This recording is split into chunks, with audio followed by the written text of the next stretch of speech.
আমি জাস্ট নিজের পড়া কোনো রকম একটু পড়ছি, এভাবে সময় কাটাতে হয়েছে।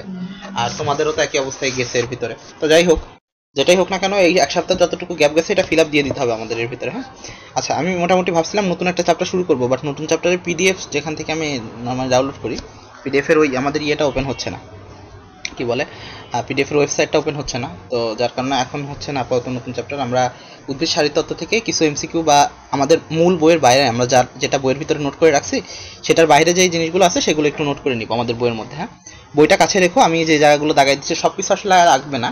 এই পোর্শনটার জন্য আমি আলাদা একটা ক্লাস রাখতে চাইছিলাম, যে তোমাদের হচ্ছে উদ্ভিদ শারীরতত্ত্বে অতিরিক্ত যে পোর্শনটুকু, মানে আমাদের হাসান স্যারের বইয়ে যতটুকু আছে ততটুকু তো আমরা বই থেকে পড়লাম, বাট এর বাইরেও আমাদের কিছু ইনফরমেশন জেনে থাকা, মানে জানা লাগে, সেই জিনিসগুলো আমি এখান থেকে একটু দাগাই দিচ্ছি, তোমরা একটু দেখে নিও কষ্ট করে।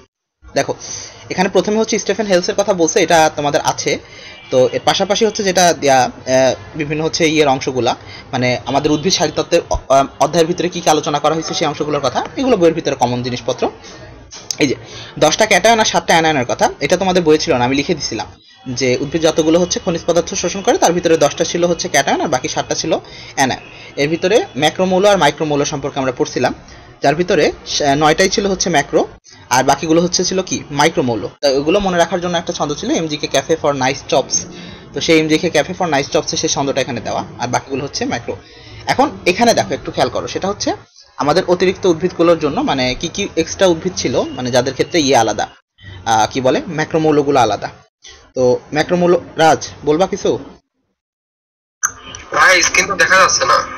স্ক্রিন তো আমি শেয়ার করছি, নেটের সমস্যা হতে পারে। দেখা যাওয়ার তো কথা, তুমি আরেকবার আমিও তো না দেখতে পারতেছো না কেন? আমি যেই ফোন দিয়ে ইয়ে করতেছি এখানে রেকর্ড করতেছি ওইটা দিয়ে তো দেখা যায়। স্ক্রিন ঝামেলা হয়, নেট দেখতে পাচ্ছি না। কেউই দেখতে পারতেছো না স্ক্রিন, তাইলে আর কেমন হলো? আমি পাচ্ছি ভাইয়া। যাদের নেটওয়ার্ক একটু ঠিকঠাক আছে তাদের দেখতে পারার কথা, আর বাকিরা কি বলবো, এখন স্ক্রিন দেখা না গেলে তো বিপদ। তোমরা একটু বের হয়ে আবার জয়েন হওয়ার চেষ্টা করে দেখো তো, বা ইন্টারনেটে যদি সমস্যা মনে হয় ভিপিএন দিয়ে একটু কানেক্ট করে দেখো। আমি তো এখন ট্যাবও চালাইতেছি ভিপিএন দিয়ে কানেক্ট করে, ওটা একটু কনসিডার করে দেখতে হবে কষ্ট করে। আর যাদের একান্তই বেশি সমস্যা হচ্ছে তাদের ক্ষেত্রে ওই যে রেকর্ডিং দেখে নিতে হবে, আমি রেকর্ড করে নিচ্ছি, হ্যাঁ ওখান থেকে দেখে নিতে হবে। এছাড়া আর তো কিছু বলার নাই, নেটওয়ার্কের সমস্যা তো এটা এখন সার্বজনীন, আমাদের হাতে কিছু নাই, তাই না? আচ্ছা দেখো, তাহলে ওইটা ইয়েটা ছিল আমাদের অতিরিক্ত কিছু কিছু উদ্ভিদ ছিল যাদের ক্ষেত্রে ম্যাক্রোমৌল কিছু আলাদা ছিল, লাইক ঘাসের জন্য সিলিকন, সোডিয়াম হচ্ছিল C4 এর জন্য, নাইট্রোজেন ফিক্সিং লিগুমের জন্য, আর হচ্ছে ইয়ের জন্য আয়োডিন হচ্ছে সামুদ্রিক শৈবালের জন্য। এর ভিতরে দেখো ম্যাগনেসিয়াম বলছিলাম আমরা ক্লোরোফিল তৈরির জন্য দায়ী, পাশাপাশি ছিল আয়রন, ম্যাঙ্গানিজ, এই তিনটাকে বলছিলাম ক্লোরোফিল তৈরির জন্য দায়ী। ফসফরাসের অভাবে যেই পাতা এবং ফুল ঝরে পড়ে সেই কথাটা এখানে উল্লেখ করছে। এখানে নতুন কিছু নাই, এগুলো আমাদের বইয়ের তথ্যই জাস্ট এখানে একত্রে করে দিছে। এখন আচ্ছা দেখো, এখানে একটু জিনিস খেয়াল করো, সেটা হচ্ছে মাটিতে খনিজ লবণের প্রাপ্যতার মতবাদ ছিল 2টা, তাই না? আর এর ভিতরে সক্রিয় আর নিষ্ক্রিয় ছিল আলাদা আলাদা, এটা হচ্ছে খনিজ লবণ শোষণের মতবাদ। তো এই জায়গাটাতে আমাদের একটু কনফিউশন হয়, সেটা হচ্ছে প্রাপ্যতা এক জিনিস আর হচ্ছে খনিজ লবণ পরিশোষণ এটা হচ্ছে আরেকটা জিনিস। এই যাদের প্রিভিয়াস ক্লাসগুলোতে সমস্যা আছে বা কোনো জায়গাতে বুঝতে সমস্যা, ওদের জন্য কিন্তু আজকে হেল্পফুল হবে। হ্যাঁ, আমি প্রিভিয়াস কথাবার্তাগুলো বলে যাব, মানে অধ্যায়ের বেসিক যে জায়গাগুলো সেগুলো একটু বলে যাব, আর অতিরিক্ত এক্সট্রা যে ইনফরমেশনগুলো ছিল সেগুলো একটু রিক্যাপ করে দিয়ে যাবো, যেন অন্তত পরীক্ষাটা দিতে পারো সবাই। নাইলে মনে হবে ভাই আমি তো আগের ক্লাস করি নাই, 9টা ক্লাস করে কিভাবে পরীক্ষা দিব, এটা একটা সমস্যা। আরও কিছু তথ্য আমাদের বাদ পড়ে যায়, আসলে আমরা যখন ইয়ে পড়ি হাসান স্যারের বই নর্মালি পড়ি, সব তথ্য আমাদের ওখানে থাকে না, কিছু তথ্য মাজেদা ম্যামের বই থেকে থাকে বা গাজী আজমল স্যারের বই থেকে থাকে ফার্স্ট পেপারে। তো সব কিছু মিলিয়ে আমাদের যেহেতু পড়তে হয়, তাই হচ্ছে আমি ডাইজেস্টটা পড়াই দিচ্ছি, ডাইজেস্টের পিডিএফ গ্রুপে দেওয়া আছে, আমি দরকার হয় আরেকবার দিয়ে দিব ক্লাস শেষ করে, সেটা একটু দেখে নিবা এখান থেকে, আমি দাগানো পিডিএফটাই দিয়ে দিব, ঠিক আছে? আর যাদের দেখতে একান্ত সমস্যা হচ্ছে তারা পরবর্তীতে রেকর্ডিং দেখে নিবা, বাট ক্লাসটা কন্টিনিউ করতে হবে। হ্যাঁ, যদি আমি ঝামেলার কারণে ক্লাস না নেই তাহলে আবার আরেকটা দিন ল্যাকিংস হয়ে যাবে, সেটা তোমাদের জন্য ক্ষতি। বরং যাদের বেশি সমস্যা হচ্ছে তারা ক্লাস শেষ হওয়ার পরই রেকর্ডিং দেখে নিলা, স্পিডটা বাড়িয়ে নিয়ে হোক বা যেভাবে হোক রেকর্ডিং দেখে নিলা, ঠিক আছে? আচ্ছা যাই হোক, কারণ হচ্ছে বেশি কষ্ট করে ক্লাস করা যাবে না। তুমি যদি একেবারে কিছু দেখতেই না পাও একেবারে, তাহলে তো তুমি খাতায় লিখবা কি বা বই নোট করবা কি, তাই না? আচ্ছা দেখো, তাহলে বললাম প্রাপ্যতার মতবাদ ছিল 2টা, কার্বন ডাইঅক্সাইডের এক্সচেঞ্জ আর কন্টাক্ট এক্সচেঞ্জ। এখন কার্বন ডাইঅক্সাইড এক্সচেঞ্জের আরেকটা নাম ছিল কি কার্বনিক অ্যাসিড, আর এটা ছিল ক্যাটায়ন যে বিনিময় সেই মতবাদ। আর বাকি যেটা পরিশোষণের ক্ষেত্রে এসে দেখবো আবার 2টা, তাহলে 2টা ঠিকই আছে 2 জায়গাতেই, বাট একটা হচ্ছে প্রাপ্যতার জন্য আর একটা হচ্ছে পরিশোষণের জন্য। এরপরে দেখো লুন্ডেগারের যে মতবাদ, এই লুন্ডেগার মতবাদটার পুরা নাম ওরা বলতেছে লুন্ডেগান বার্সাট্রম মতবাদ। তাই না? লুন্ডেগার যে মতবাদটা আবিষ্কার করছে, তাহলে এই বইটাকে মানে এই মতবাদটাকেই তোমার আরেকটা বইয়ে বলতেছে কি লুন্ডেগার বার্সাট্রম মতবাদ। তাহলে পুরা নাম হচ্ছে কি লুন্ডেগারের মতবাদ না, লুন্ডেগার বার্সাট্রম মতবাদ। তো এটাকে আরেকটা নামে আমরা রাখতেছি সাইটোক্রোম পাম্প মতবাদ, কারণ এখানে ডিহাইড্রোজিনেজ এনজাইম একটা গুরুত্বপূর্ণ এনজাইম হিসেবে ভূমিকা পালন করে। এরপরে লেসিথিন বাহকের কথা আমরা জানি, এটা আমরা শিখে আসছি। আরেকটা কি, এই যে দেখো আমরা আরেকটা কি পড়ছিলাম, প্রোটন প্রবাহ মতবাদ, তাই না? প্রোটন অ্যানায়ন কোর ট্রান্সপোর্ট, মনে আছে? প্রোটন অ্যানায়ন কোর ট্রান্সপোর্ট বলছিলাম, ওইটাকে এরা বলতেছে প্রোটন অ্যানায়ন কোর ট্রান্সপোর্ট মতবাদের বাংলা নাম ইউজ করছে। দেখো ওরা কি, সেটা হচ্ছে তড়িৎ রাসায়নিক বিভব বৈষম্যতা মতবাদ। তাহলে ওইটার পাশে বইয়ের পাশে অ্যাড করো, তড়িৎ রাসায়নিক বিভব বৈষম্যতা মতবাদ। ঠিক আছে, খেয়াল করো তাহলে প্রোটন অ্যানায়ন কোর ট্রান্সপোর্ট মতবাদ, এটা আরেকটা নাম হচ্ছে তড়িৎ রাসায়নিক বিভব বৈষম্যতা মতবাদ। এই যারা দেখতে পাইতেছো অন্তত এখনই নোটগুলো করে রাখো, এত পরে হচ্ছে তোমার ইয়ে হবে, তোমার হচ্ছে পরে সময় নষ্ট হবে, তুমি আলাদা করে ক্লাস দেখে নোট করতে গেলে টাইম নষ্ট হবে, বা মনে হবে যে ভাই ক্লাস শেষ করে করে, এরকম না করে বই এখনই করে রাখো। আচ্ছা, এটা হচ্ছে পিটার মিশেলের কেমিওসমেটিক মডেলের উপর প্রতিষ্ঠিত, এটা আমরা জানি, আগে থেকেই জানি। আচ্ছা, এইগুলা ভিতরে জাস্ট কথাবার্তা নর্মাল, এগুলো বইয়ের ভিতরে আমি পড়াই দিছি। Proton pump, motive, proton motive force, এই কথাগুলো এগুলো সবকিছু আছে। এখন দেখো সেটা হচ্ছে আরেকটা হচ্ছে আয়ন বাহকের মতবাদ। দেখো আমি বলছিলাম যে এই তিনটা মতবাদই একটা ধারণার উপরে প্রতিষ্ঠিত, এটা আমাদের বলতেছেন কে, এটা বলতেছেন কি বলে না, এই তিনটা মতবাদ একসাথে প্রতিষ্ঠিত, এটা বলতেছেন আমাদের হাসান স্যার। হাসান স্যারের বই এই জিনিসটা আছে। বাট তোমাদের আজিবুর স্যারের বই বলতেছে না, তিনটা না, আসলে চারটা মতবাদ আছে। একটা হচ্ছে আয়ন বাহক মতবাদ, লেসিথিন বাহক মতবাদ, প্রোটন অ্যানায়ন কো ট্রান্সপোর্ট মতবাদ, আর লুন্ডেগারের মতবাদ। তাহলে আজিবুর স্যারের বই অনুসারে মতবাদ হচ্ছে টোটাল চারটা। ঠিক আছে? আচ্ছা, যারা গ্রুপে মেসেজ দিচ্ছ কিছু বলার নেই, আমি তো এখন আমার নিজের হাতে তো কিছু নাই, তাই না? আমি দেখতে না পেলে আমি তো স্ক্রিন শেয়ার করে দিছি। এখন সমস্যা যেটা হচ্ছে ইন্টারনেটে, বুঝছো? একজনের ইন্টারনেট, যারটা ভালো ইন্টারনেট পাচ্ছে সে দেখতে পাইতেছে, আর যারটা পাচ্ছে না সে দেখতে পাচ্ছে না। ঠিক আছে, হিসাবটা হচ্ছে এমন। এখন যারা দেখতে পাচ্ছ তারা ক্লাস করতে পারবা, যারা পারতেছো না করতে পারবা না, এটা সহজ হিসাব। এখন দেখো লেসিথিন বাহকের মধ্যে ছিল লেসিথিন নামক ফসফোলিপিড। আর আয়ন বাহক মতবাদ সম্পর্কে আজিবুর স্যার আলাদা করে কিছু বলেনি, তিনি জাস্ট বলছেন যে তোমার সক্রিয় পরিশোষণে একটা মতবাদের নাম হচ্ছে আয়ন বাহক মতবাদ। আচ্ছা, তাহলে আমরা যদি কখনো আসে পরীক্ষাতে যে সক্রিয় শোষণ মতবাদ কত, আমরা হাসান স্যারের বই অনুসারে সেটা হচ্ছে তিনটা দিব, তিন প্রকার। কথা বুঝছো? আজিবুর স্যারেরটা বেশি একটা ফলো করা হয় না, বাট আমরা জেনে রাখি যে আসলে আয়ন বাহক মতবাদ তো আলাদা একটা সক্রিয় শোষণ মতবাদ। এখন চলে আসো নিষ্ক্রিয় শোষণের মধ্যে আমরা ব্যাপক আড্ডা দিয়ে মনে রাখতে বলতাম, এটা ব্যাপক আড্ডা, ব্যাপক আড্ডা, তাই না? দেখো খেয়াল করো, তাহলে ব্যাপক আড্ডাতে কি কি আসে? ব্যাপক তো হচ্ছে ব্যাপক প্রবাহ মতবাদ, আরেকটা ব্যাপক দিয়ে হচ্ছে ব্যাপন মতবাদ, আতে হচ্ছে আয়ন বিনিময় মতবাদ, আর ডাতে হচ্ছে ডোনাল সাম্যাবস্থা মতবাদ। এখানে কোনো ভ্যারিয়েশন নেই, এটা সব বই একই কথাই বলতেছে, চারটা এরকম মতবাদ আছে। তবে এখানে বৈজ্ঞানিক নামগুলো এরা একত্রিত করে দিছে। যেমন ব্যাপক মতবাদ হচ্ছে Hope and Stevens then, Delvin and Pandey, এরা দেন হচ্ছে তোমার আয়ন বিনিময় মতবাদ, বিজ্ঞানী ডোনানের সাম্যাবস্থা মতবাদ, আর হেলমো আর কারমেনের হচ্ছে তোমার ব্যাপক প্রবাহ মতবাদ। তো এখানে জাস্ট নামগুলো আলাদা করে দিছে, আর কিছুই না। এখন যেটা হচ্ছে পড়বা সেখান থেকে এখান থেকে দরকার নেই। এই যে দেখো আজিবুর স্যারের বই একটা এক্সট্রা ইনফরমেশন দেওয়া আছে, এটা একটু লিখে রাখো। আমি যখন এক্সট্রাগুলো পড়াবো তখন শর্ট নোট মানে ইয়েগুলো স্টিকি নোটগুলো কাছে রেখো তোমরা, স্টিকি নোটগুলো থেকে এগুলো ইনস্ট্যান্ট নোট করে নিও, কারণ সব তো তোমরা নিজেরা যদি পুরো ডাইজেস্ট পড়তে যাও তাহলে অনেক টাইম যাবে, কারণ ডাইজেস্টে সব কিন্তু পড়া লাগে না, এত বেশি বেশি ইনফরমেশন দেওয়া থাকে এখানে। দেখো বলছে হাইড্রোজেন আয়নের পরিবর্তে পটাশিয়াম, সোডিয়াম, অ্যামোনিয়াম, আর হাইড্রোক্সিলের পরিবর্তে কি কে যায়? ক্লোরাইড, সালফেট আয়নের শোষণ ঘটে। দেখো আমাদের হাসান স্যারের বই কিন্তু শুধুমাত্র এই যে তোমার হচ্ছে হাইড্রোজেনের জন্য দেওয়া আছে পটাশিয়াম, আর হাইড্রোক্সিলের জন্য ক্লোরাইড দেয়া। পটাশিয়ামের পাশাপাশি অ্যাড করো, পটাশিয়ামের পাশাপাশি সোডিয়ামকে অ্যাড করবা, আর অ্যামোনিয়ামকে অ্যাড করবা। তাহলে হাইড্রোজেনের পরিবর্তে কে যেতে পারে? Sodium, potassium, ammonium.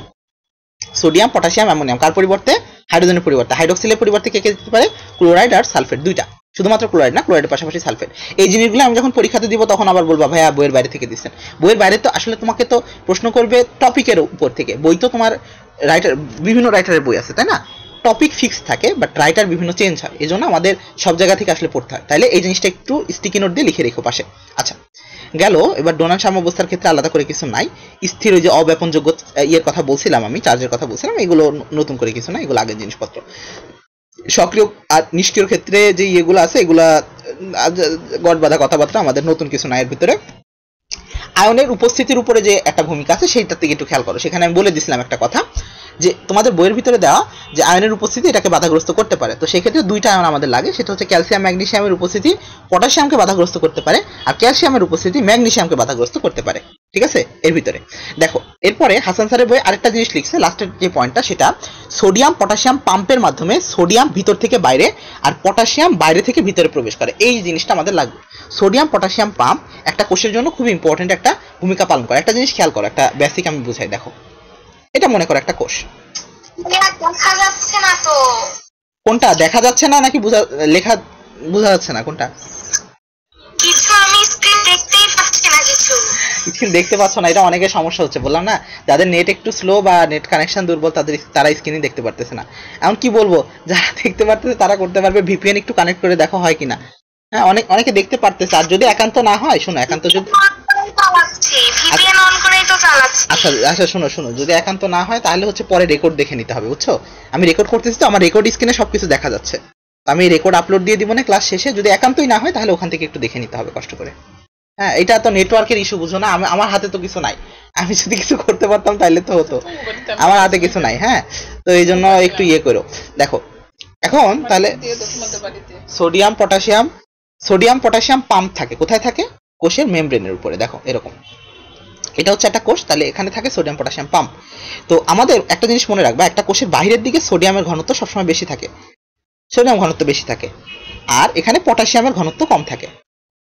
ঠিক আছে, আর ভিতরের দিকে পটাশিয়ামের ঘনত্ব বেশি থাকে, এটা কমন, একবারে বেসিক কথাবার্তা বলতেছি। আর সোডিয়ামের ঘনত্ব ভিতরে কম থাকে। তাহলে কোষের বাইরে আর ভিতরে সোডিয়াম আর পটাশিয়ামের একটু ঝামেলা দেখা যায়। তাহলে বাইরের দিকে সোডিয়াম বেশি, পটাশিয়াম কম, আর ভিতরের দিকে পটাশিয়াম বেশি, সোডিয়াম কম। ঠিক আছে, এই কমন জিনিসটাকে মনে রাখো। এরপরে আসো, যে পাম্পটা থাকে সোডিয়াম পটাশিয়াম পাম্প, এর কাজ হচ্ছে বাইরে থেকে সোডিয়াম নিয়ে ভিতরের দিকে এন্ট্রি করানো। তাহলে সোডিয়াম বাইরে থেকে ভিতরে প্রবেশ করায়, আর একই সাথে পটাশিয়াম ভিতর থেকে বাইরে নিয়ে যায়। বলো বাইরে কোনটা বেশি থাকে, ভিতরে কোনটা বেশি থাকে? বাইরে থাকে সোডিয়াম বেশি, সোডিয়ামের পরিমাণ বাইরে বেশি, পটাশিয়াম হচ্ছে কম বাইরে। সোডিয়াম বাইরে বেশি, পটাশিয়াম কম। আর ভিতরে পটাশিয়াম বেশি, সোডিয়াম কম। ঠিক আছে, তো যার কারণে কি হয়, বাইরে যেহেতু বেশি আছে সোডিয়াম, সেই বেশি সোডিয়াম থেকে কিছু কিছু সোডিয়াম ভিতরের দিকে প্রবেশ করতে থাকে। একই সাথে পটাশিয়াম ভিতরে যেহেতু বেশি, ভিতর থেকে বাইরের দিকে যেতে থাকে। এই কাজটা হয় কি দিয়ে? একটা পাম্প দিয়ে। পাম্পটার নাম হচ্ছে সোডিয়াম পটাশিয়াম পাম্প। পুরা নাম সোডিয়াম পটাশিয়াম এটিপিএস পাম্প, কারণ এই পাম্পটাকে আবার চালানোর জন্য এটিপি লাগে, এটিপি ব্যবহার করা হয়। এই এক্সট্রা ছোট ছোট তথ্যগুলো বইয়ের ভিতরে টুকে রেখো সুন্দর করে, তাহলে বইটা সুন্দর গোছানো থাকবে। ঠিক আছে, আসো তাহলে আমরা এখন কিছু এমসিকিউ সলভ করি, দেখি। আমাদের সাথে সবাই আসো। হ্যাঁ, মোটামুটি 10 জন মতন আছে। যারাই দেখতে পাইতেছো তারা মোটামুটি একটু কষ্ট করে হলেও ক্লাসটা করে যাও, কাজে লাগবে। দেখো, উদ্ভিদ দ্বারা সব থেকে দ্রুত গতিতে শোষিত হয় কোন আয়ন? এগুলো তোমাদের জানা কথা, আমি একটু একজনকে একটু ধরি কষ্ট করে। আচ্ছা, আমাদের সাথে অনেকেই আছে, তুলি আছে, মাইশা আছে, মুগ্ধ আছে। আচ্ছা, মাইশা তুমি একটু আমাকে বলবা যে দাঁড়াও, এই কোশ্চেনটাকে তুমি দেখতে পাচ্ছ, 1 নাম্বার কোশ্চেনটা একটু দেখো তো, উদ্ভিদ দ্বারা দ্রুত গতিতে কোনটা শোষিত হয়? এই কোশ্চেনটা অ্যান্সার কি দিব আমরা? B number, iron. আচ্ছা, এই জিনিসটার জন্য আমি শিখাইছিলাম, একটা ছন্দ ছিল তাই না প্রথম দিকে? ও তুমি তো, হ্যাঁ, তুমি প্রথম দিকে ক্লাসে ছিল না। দেখো একটু খেয়াল রাখো। আচ্ছা, সাইমা বলে দাও তো, এটার অ্যান্সারটা কি দিব আমরা? প্রথমটা হচ্ছে পটাশিয়াম দিব। কেন? কারণ হচ্ছে আমরা বলছিলাম পোনা কষা দিয়ে, হ্যাঁ পোনা, হ্যাঁ কষাতে দেরি যাবে, তাই না? আমরা শিখাইছিলাম এইভাবে যে পোনা কষা দিয়ে আমরা মনে রাখবো। পোনা মাছ আনতে খুব তাড়াতাড়ি বাজার থেকে ধরে নিয়ে আসলাম, এটা তো আমাদের মানে দ্রুত হয়ে যায়, কিন্তু এটা এই মাছটাকে কেটে টেটে রান্না করা, কষাইতে আমাদের অনেক সময় লাগতেছে। তা পোনা দিয়ে আমরা মনে রাখবো, পোনা হচ্ছে দ্রুত, তাহলে দ্রুত শোষিত হয় পোনা, আর কষা হচ্ছে ধীরে শোষিত হয়। তাহলে দেখো, পোনার ভিতরে কি আছে? পোতে হচ্ছে পটাশিয়াম, আর নাতে হচ্ছে নাইট্রেট। তাহলে পটাশিয়াম আয়ন আর নাইট্রেট আয়ন, NO3, এই নাইট্রেট আয়ন আর পটাশিয়াম আয়ন এরা হচ্ছে দ্রুত শোষিত হবে। আর কষা ক্যালসিয়াম আর সালফেট এরা হচ্ছে ধীরে শোষিত হবে, ক্যালসিয়াম সালফেট ধীরে শোষিত হবে। এটা খুবই ইম্পর্টেন্ট একটা এমসিকিউ। দেখো, মেডিকেল অ্যাডমিশন টেস্টে একবারে রিসেন্ট 21-22 সালে এই তথ্যটা কিন্তু আসছে। ঠিক আছে, আচ্ছা, এরপরে অর্থে আমাকে বলো তো পরের কোশ্চেনটা, যে নিচের কোন খনিজ লবণের অভাবে গাছের পাতা এবং ফুল ঝরে যায়? আমাদের একটা সুন্দর খনিজ লবণের কথা ছিল ওখানে, কি হয় সেটা? অর্থে, হ্যাঁ ফসফরাস, কারণ একটা আয়নের কথাই আমাদের ওখানে বলা ছিল ফসফরাস। আর বাকি, আচ্ছা আর্থে আমি যদি তোমাকে বলি যে হচ্ছে ইয়ের কারণে, লৌহের কারণে কোনো অভাব দেখা দেয় কিনা উদ্ভিদের ক্ষেত্রে, সেটা কি জানা আছে কি? লৌহ, আয়রন, ক্লোরোফিল অণুতে লৌহ, পাশাপাশি আর কে কে সাহায্য করে? ম্যাঙ্গানিজ আর ম্যাগনেসিয়াম। হ্যাঁ, ম্যাঙ্গানিজ আর সাথে হচ্ছে ম্যাগনেসিয়াম। দেখো তাহলে আমাদের কিন্তু খুব যে একটা কঠিন প্রশ্ন দেয় এরকম না, আমি যেই প্রশ্নগুলো তোমাদের একেবারে বারবার করে এমফেসাইজ করে আলোচনা করছি সেই কোয়েশ্চেনগুলো কিন্তু এখানে, তাই না? আচ্ছা, তাহলে এটা হচ্ছে ফসফরাস, প্রথমটা হচ্ছে পটাশিয়াম গেল। এরপরে কোনটা হচ্ছে দেখো দ্রুত গতিতে আবার এটা আসছে, দেখো পরপর 2 বছর মেডিকেল অ্যাডমিশন টেস্টে প্রথমে 20-21 সালে এই প্রশ্নটা আসলো, আবার 21-22 সালে একই কোয়েশ্চেন দিল, তাই না? প্রথমবার দিল হচ্ছে এই দেখো এখানে দেখো, তাহলে আমি বলছিলাম পো না, তাহলে পোতে হচ্ছে পটাশিয়াম আর নাতে কি হবে নাইট্রেট, তার মানে দ্রুত গতিতে শোষিত হয় কোনটা নাইট্রেট। তাহলে দেখো প্রথম বছর দিল নাইট্রেট, পরের বছরই কোশ্চেনটা দিল বাট দিল হচ্ছে পটাশিয়াম। তাহলে দেখো কোশ্চেনগুলোর সোর্স কিন্তু খুব একটা ডিফারেন্স না, একই জায়গা থেকে প্রায় কোশ্চেনগুলো করতেছে। তাহলে এই কোশ্চেনগুলো আমাদের ঠান্ডা মাথায় সঠিক অ্যান্সারটা দাগাই দিয়ে আসতে হবে। এমন যেন কখনো না হয় ভাইয়া আপনি কোশ্চেনটা পড়াইছিলেন আমিও অ্যান্সারটা জানতাম বাট আমি পরীক্ষার হলে ঠিকটা দাগাইতে পারি নাই, এটা কিন্তু খারাপ লাগা। হ্যাঁ আসো, তাহলে উদ্ভিদের পুষ্টি উপাদানের জন্য মাইক্রোমৌল কোনটি এই কথাটা আমাদের উল্লেখ করছে, ঠিক আছে? মুগ্ধ আছো? মুগ্ধ কি বলতে পারবা? হ্যাঁ, মাইক্রোমৌল এখানে বলছে উদ্ভিদের পুষ্টি উপাদানের মাইক্রোমৌল কোনটা, 4 নাম্বার কোশ্চেনটা, এটার অ্যান্সারটা কি হবে? কপার। কপার।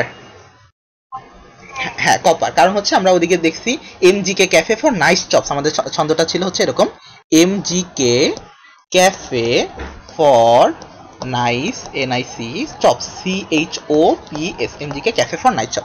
এমজিতে ম্যাগনেসিয়াম, পটাশিয়াম, কেতে ক্যালসিয়াম, ফরতে কিছু ছিল না, এনতে হচ্ছে নাইট্রোজেন, আর বাকিগুলো carbon, hydrogen, oxygen, phosphorus, sulphur. তো এগুলো সবগুলো আমাদের যাচ্ছে, বাকি থেকে গেল কপার, তাহলে কপারটা হচ্ছে অ্যান্সার। তাহলে আমাদের মোটামুটি দেখো সহজ সহজ কোশ্চেন, প্রথম 3টাতে এ, পরেরটাতে লাস্টেরটাতে ডি, তাহলে এগুলো আমরা মোটামুটি পারি। আচ্ছা এদিকে আমরা একটু চলে আসি আবার। আচ্ছা সাইমা, আচ্ছা সাইমার কাছে বলছি, আচ্ছা ঠিক আছে তোমারে ধরছি। তুলি বলো তো, তুলি আছো? তুলি এই কোশ্চেনটা অ্যান্সার দিতে পারবা? 5 নাম্বারটা একটু খেয়াল করো তো, উদ্ভিদের খনিজ লবণ পরিশোষণের জন্য কোন তথ্যটি সঠিক? এখানে বলছে অণু হিসাবে শোষিত হয়, বিপাকীয় শক্তির প্রয়োজন নেই, মূল রং দ্বারা অধিকাংশ শোষিত হয়, নাকি আয়ন হিসাবে শোষিত হয়? এটা পারা উচিত, একেবারে একটা বেসিক থেকে কোশ্চেন করা হয়েছে। খনিজ লবণ শোষণের ক্ষেত্রে কোন তথ্যটা সঠিক, পারবা? আচ্ছা তুমি না পারলে অন্য কেউ? হ্যাঁ, আয়ন হিসাবে শোষিত হয়, তাই না? আচ্ছা ছেলেরা কি কি আছে আমাদের সাথে? ছেলে আচ্ছা জিসান আছে, আর হচ্ছে আর নাই কেউ। আচ্ছা উপস্থিতি তো পোলা পায় একেবারেই নাই, কিছু করার নেই, এখন নেটওয়ার্ক ইস্যু হইলে তো আসলে আমাদের হাতে কিছু থাকে না। যতটুকুই হোক আমরা একটু কষ্ট বেশি করে দেখার চেষ্টা করি। আচ্ছা তাহলে আয়ন হিসাবে শোষিত হয়, এটা হচ্ছে বেস্ট অ্যান্সার আমাদের জন্য। আচ্ছা এরপরে দেখো বলছে কোষ রসে হাইড্রোজেন আয়নের পরিবর্তে নিচের কোন আয়নটি প্রবেশ করে? তাহলে আমাদের হাসান স্যারের বই অনুসারে আমরা পড়ে আসছি কিছুক্ষণ আগে যে হাইড্রোজেনের পরিবর্তে কোনটা শোষিত হয়। আদ্রিতা হাইড্রোজেন আয়নের পরিবর্তে কোনটা শোষিত হয়? শোনা যায় না?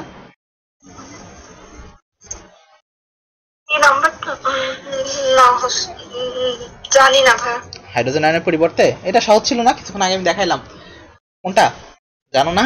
এটা সহজ ছিল। আচ্ছা পটাশিয়াম, তাই না? পটাশিয়াম হচ্ছে হাইড্রোজেনের পরিবর্তে শোষিত হয়। পজিটিভের পরিবর্তে পজিটিভ হবে, দেখো ওখানে তো 2টা নেগেটিভ হয়ে গেছে, তার মানে অ্যালুমিনিয়াম থাকে আর পটাশিয়াম থাকে, আমাদের হাতে একমাত্র পটাশিয়াম। আচ্ছা এ দেখো আবার মেডিকেল অ্যাডমিশন টেস্ট একবারে 10-11 সালের দিকে এই প্রশ্নটা আসছিল, সবচেয়ে দ্রুত গতিতে কোনটা শোষিত হয়। দেখো একই কোশ্চেন বারবার, এই জন্য আমি বলছিলাম এই 2টা কোশ্চেন দ্রুত আর মন্থর গতিতে কোনটা শোষিত হয়, এটা বারবার কোশ্চেন আসতেছে। তাহলে পোনা কষা, তাহলে পো না, তাহলে পটাশিয়াম আর নাইট্রেট হচ্ছে দ্রুত গতিতে শোষিত হয় আমাদের। আচ্ছা এরপরে মূল রমের রস দ্বারা তোমার হচ্ছে ঘনত্ব মাটির রসে বিদ্যমান ঘনত্ব অপেক্ষা কম হয় মাটির রস থেকে আয়নের মূল রোমের রসে প্রবেশ করাকে নিম্নের কোন তত্ত্ব বলে? অনেক বড় কোশ্চেন দিয়ে দিছে পোলাপাইন এত সময়, এটা সহজ হিসাব যে বেশি থাকবে বাইরে ঘনত্ব, ভিতরে থাকবে কম ঘনত্ব, এটা নাম তাহলে হচ্ছে ব্যাপন। আচ্ছা রাব্বি দেখো তো 9 নাম্বার কোশ্চেনটার অ্যান্সার কি হবে? খনিজ লবণ পরিশোষণের ক্ষেত্রে নিচের কোন তথ্যটি সঠিক নয়? খেয়াল করো, প্রথমটা বলছে ধনাত্মকের মধ্যে ক্যালসিয়াম মন্থরভাবে শোষিত হয়, তাই কি না? আচ্ছা তাহলে তো প্রথমে আমাদের অ্যান্সার হয়ে যায়, তাই না? দেখো তো ওরা অ্যান্সার কি দিছে, ধনাত্মকের মধ্যে মন্থর ভাবে বলছে, তাই না? দেখো একটা জিনিস খেয়াল করো তাহলে, সঠিক। হ্যাঁ এই দাঁড়াও, আসো আগে আসো। ধনাত্মকের মধ্যে দ্রুত শোষিত হয় কে? পটাশিয়াম আর নাইট্রেট, তাই না? আর কষাতে কি হচ্ছে ক্যালসিয়াম আর কি সালফেট, হইলো না? উল্টা করে ফেললাম, দেখছো আমাদের এটা কিন্তু জানা একটা তথ্য, কিন্তু হুট করে দেখে আমার মনে হচ্ছে উল্টা হয়ে গেল, তাই না? আচ্ছা পরেরটাতে ঋণাত্মকের মধ্যে দেখো, এই যে ধনাত্মক আর ঋণাত্মক কথা দুটা দিয়ে তোমাদের মধ্যে প্যাচ লাগাই দিছে। ঋণাত্মকের মধ্যে নাইট্রেট সবচেয়ে দ্রুত শোষিত হয় না, এটাও তো হচ্ছে ভুল নাকি? না সঠিক, ঋণাত্মকের মধ্যে তো নাইট্রেট শোষিত আচ্ছা ঠিক আছে, ধনাত্মক আর ঋণাত্মক দিকে খেয়াল না করে তোমরা হচ্ছে আগে আয়নটা মানাবা। আয়ন হিসাবে শোষিত হয়, এটাও সঠিক। উদ্ভিদের ক্ষেত্রে শুধুমাত্র মূল রোম লবণ শোষণ করে না, মূল রোম থেকে আসলে লবণ শোষণ হয় না। মূল রোমের বর্ধিত অঞ্চল আমরা পড়ছিলাম, মূল রোম এবং আশেপাশে যে বর্ধিত অঞ্চলগুলো থাকে সেখান থেকে লবণটা শোষণ হয়, ঠিক আছে। আচ্ছা তাহলে এই জন্য বলছি যে কোন তথ্যটি সঠিক নয়, বাকি তিনটাই সঠিক ছিল বাট এটা হচ্ছে সঠিক নয়। আচ্ছা আচ্ছা ঠিক আছে, এরপরে আসো। আচ্ছা রাব্বি, তুমি লাস্টের কোয়েশ্চেনটা দেখো তো, সেটা হচ্ছে নিচের কোন তথ্যটি সঠিক নয়। সঠিক নয় তথ্যগুলো কোয়েশ্চেনগুলো একটু ভালো করে পড়ে পড়ে আমাদের অ্যান্সার দিতে হয়।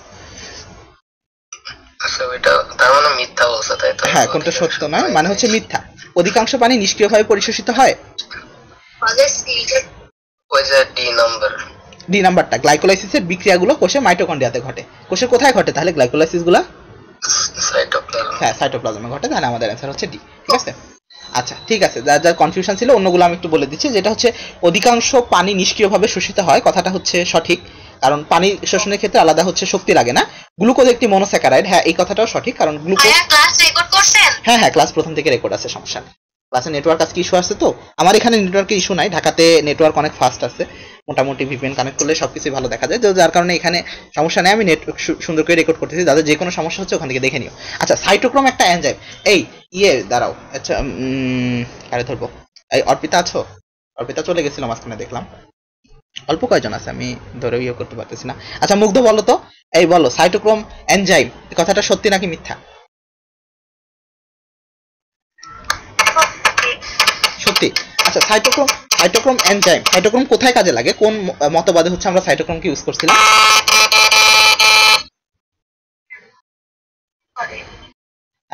লুন্ডেগারের মতবাদে, তাই না? লুন্ডেগারের মতবাদ বা সাইটোক্রোম পাম্প মতবাদ বলছিলাম। আচ্ছা ঠিক আছে, থ্যাংক ইউ। এরপরে আসি আমরা, সেটা হচ্ছে প্রশোধন। তাহলে এর আগে তার খনিজ লবণ পরিশোষণ থেকে এই হচ্ছে আমাদের গড়বাধা কিছু কোয়েশ্চেন, মোটামুটি বারবার মেডিকেলে আসছে বা রিসেন্টলি। তার মানে এখান থেকে একটা জায়গাতে খুব এমফাসাইজ করতে হবে, দ্রুত আর ধীর গতিতে কোনটা শোষিত হয়। এটা যদি পরীক্ষাতে আসে আর তোমরা যদি ভুল করে আসো, তার থেকে কষ্টের কিছু হবে না। এই জায়গাটা বারবার, চারটা মাত্র আয়নের নাম পোনা কষা দিয়ে বারবার মনে রাখানোর চেষ্টা করছি, এইটা ভুল করা যাবেই না পরীক্ষাতে, ঠিক আছে? এই জায়গাটা ভুল করা যাবে না, মাইক্রোমৌল আর ম্যাক্রোমৌলগুলো বিশেষ করে এগুলো ভুল করা এখান থেকে যাবে না। আচ্ছা এরপরে যদি আমরা আসি প্রচ্ছেদনে, প্রচ্ছেদন এই অধ্যায়ের ভিতরে একটা গুরুত্বপূর্ণ পার্ট ছিল।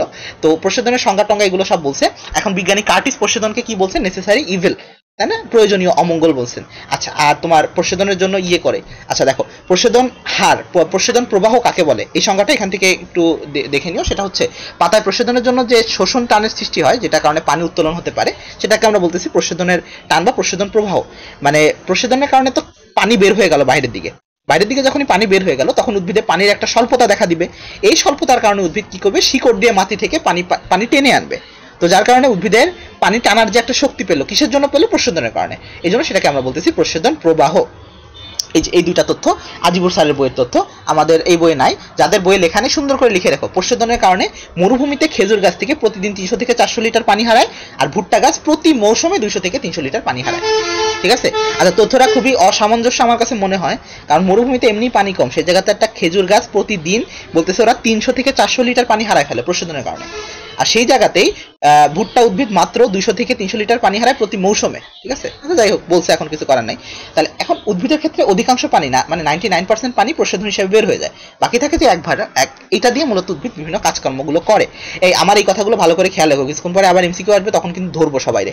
হ্যাঁ এখান থেকে কিন্তু এমসিকিউ গুলো আসতেছে বারবার, এখানে ইম্পর্টেন্ট জায়গাগুলো থেকে এমসিকিউ গুলো আসে। তো প্রচ্ছেদন ম্যাক্সিমামটা হয় কি দিয়ে? পাতা দিয়ে। কতটুকু? এই দেখো দুইটা বই দুই রকম পার্সেন্টেজ আছে, তোমাদের বইয়ে দেওয়া আছে 95 থেকে 98%, পাশাপাশি উপরে ছোট্ট করে লিখে রাখো 90 থেকে 95%। ইয়েতে যখন কোনো তোমরা পরীক্ষাতে যাবা, তো পরীক্ষাতে হুট করে 95 থেকে 98 না পেয়ে মাথা নষ্ট করে ফেলো না, কারণ এটা আজমল স্যারের বই থেকেও অ্যান্সারটা আসতে পারে। সেটা কি বলতেছেন? 90 থেকে 95%, আর ওখানে বলতেছে 95 থেকে 98%। আচ্ছা পাতায় হচ্ছে মেইনলি প্রচ্ছেদনটা হয় পাতা দিয়ে, এজন্য পত্ররন্ধ্র প্রচ্ছেদনই হচ্ছে প্রধান প্রচ্ছেদন। এছাড়া আরো দুইটা প্রচ্ছেদন আছে, একটা হচ্ছে কিউটিকুলার, একটা হচ্ছে লেন্টিকুলার প্রচ্ছেদন। তো কিউটিকুলারটা হয় কিউটিকল দিয়ে, এবং এটার পার্সেন্টেজ আমাদের বই অনুসারে 2 থেকে 5, বাট আজমল স্যার অনুসারে 5 থেকে 10%। কারণ ওই দেখো উনি তো তোমার হচ্ছে এখানেই বাকি 95 থেকে 98 করে ফেলছে, তো বাকি যে 2 থেকে 5 উনি দিয়েছেন এখানে। আর যদি আমরা এখানে 90 থেকে 95 করি, বাকি যে 5 থেকে 10 সেটা দিব হচ্ছে কিউটিকুলারে। আর লেন্টিকুলারে খুবই কম হয়, less than 1%, এবং লেন্টিকুলারটা হচ্ছে দিবারাত্রি ঘটতে পারে। তাহলে দিবারাত্রি প্রচ্ছেদন কোথাতে হয়? লেন্টিকুলার দিয়ে বা লেন্টিসেল দিয়ে হয়। এই জায়গাটা আমরা একটু মাথায় রেখে এখান থেকে। আচ্ছা, প্রশোধনের অপকারিতার মধ্যে এই যে দেখো, প্রশোধনের কারণে অনেক সময় উইল্টিং হয়ে উদ্ভিদের তোমার হচ্ছে জীবনকে ব্যাপন্ন করতে পারে এবং মৃত্যু পর্যন্ত হতে পারে। আচ্ছা, কোন উদ্ভিদ এরকম উইল্টিং হয়ে মারা যেতে পারে? একটা উদ্ভিদের উদাহরণ বলতে পারবা? আমি মনে হয় পড়ানোর সময় বলছিলাম বা বই কোথাও থাকতে পারে, জানা আছে কারো? উইল্টিং হয়ে মারা যায় প্রশোধনের কারণে, মানে অতিরিক্ত পানি বের হয়ে মারা যেতে পারে খুব দ্রুত, এরকম একটা উদ্ভিদ সাইমা জানা আছে? টমেটো, তাই না? টমেটো আমরা একটু মনে রাখবো, টমেটো যে উদ্ভিদটা সেটা হচ্ছে উইল্টিং এর জন্য দ্রুত পানি হারিয়ে মারা যেতে পারে। আচ্ছা, এরপরে প্রশোধনের কারণে দেহ থেকে বাষ্প আকারে পানি বের হয়ে যায়, উদ্ভিদের শক্তির অপচয় ঘটে। এটা হচ্ছে প্রশোধনের অপকারিতা। তাহলে প্রশোধনের অন্যতম একটা অপকারিতা হচ্ছে উইল্টিং মানে অতিরিক্ত পানি বের হয়ে যাবে, উদ্ভিদ শুকিয়ে মারা যাবে।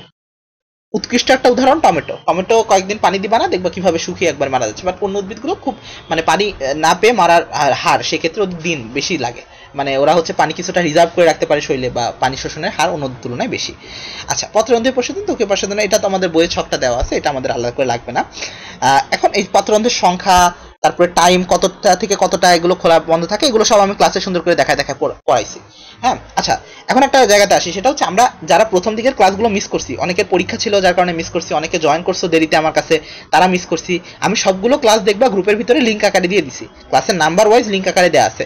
তো এই সুযোগে তোমরা ক্লাসগুলো অন্তত করে ফেলো, যেই ক্লাসে যার যার গ্যাপ আছে সেই ক্লাসগুলো অন্তত এর ভিতরে দেখে ফেলো। নাহলে ক্লাস না দেখলে কখনোই তোমার টপিক ক্লিয়ার হবে না, মানে কনসেপ্ট ক্লিয়ার হবে না। তুমি হয়তো বা দাগানো বই দেখে দাগিয়ে পরীক্ষা দিয়ে ভালো নাম্বারও পেয়ে যাবা, বাট তোমার হচ্ছে কনসেপ্ট ডেভেলপ হবে না। কনসেপ্ট ডেভেলপের জন্য তোমার হচ্ছে ক্লাসগুলো একটু দেখতে হবে।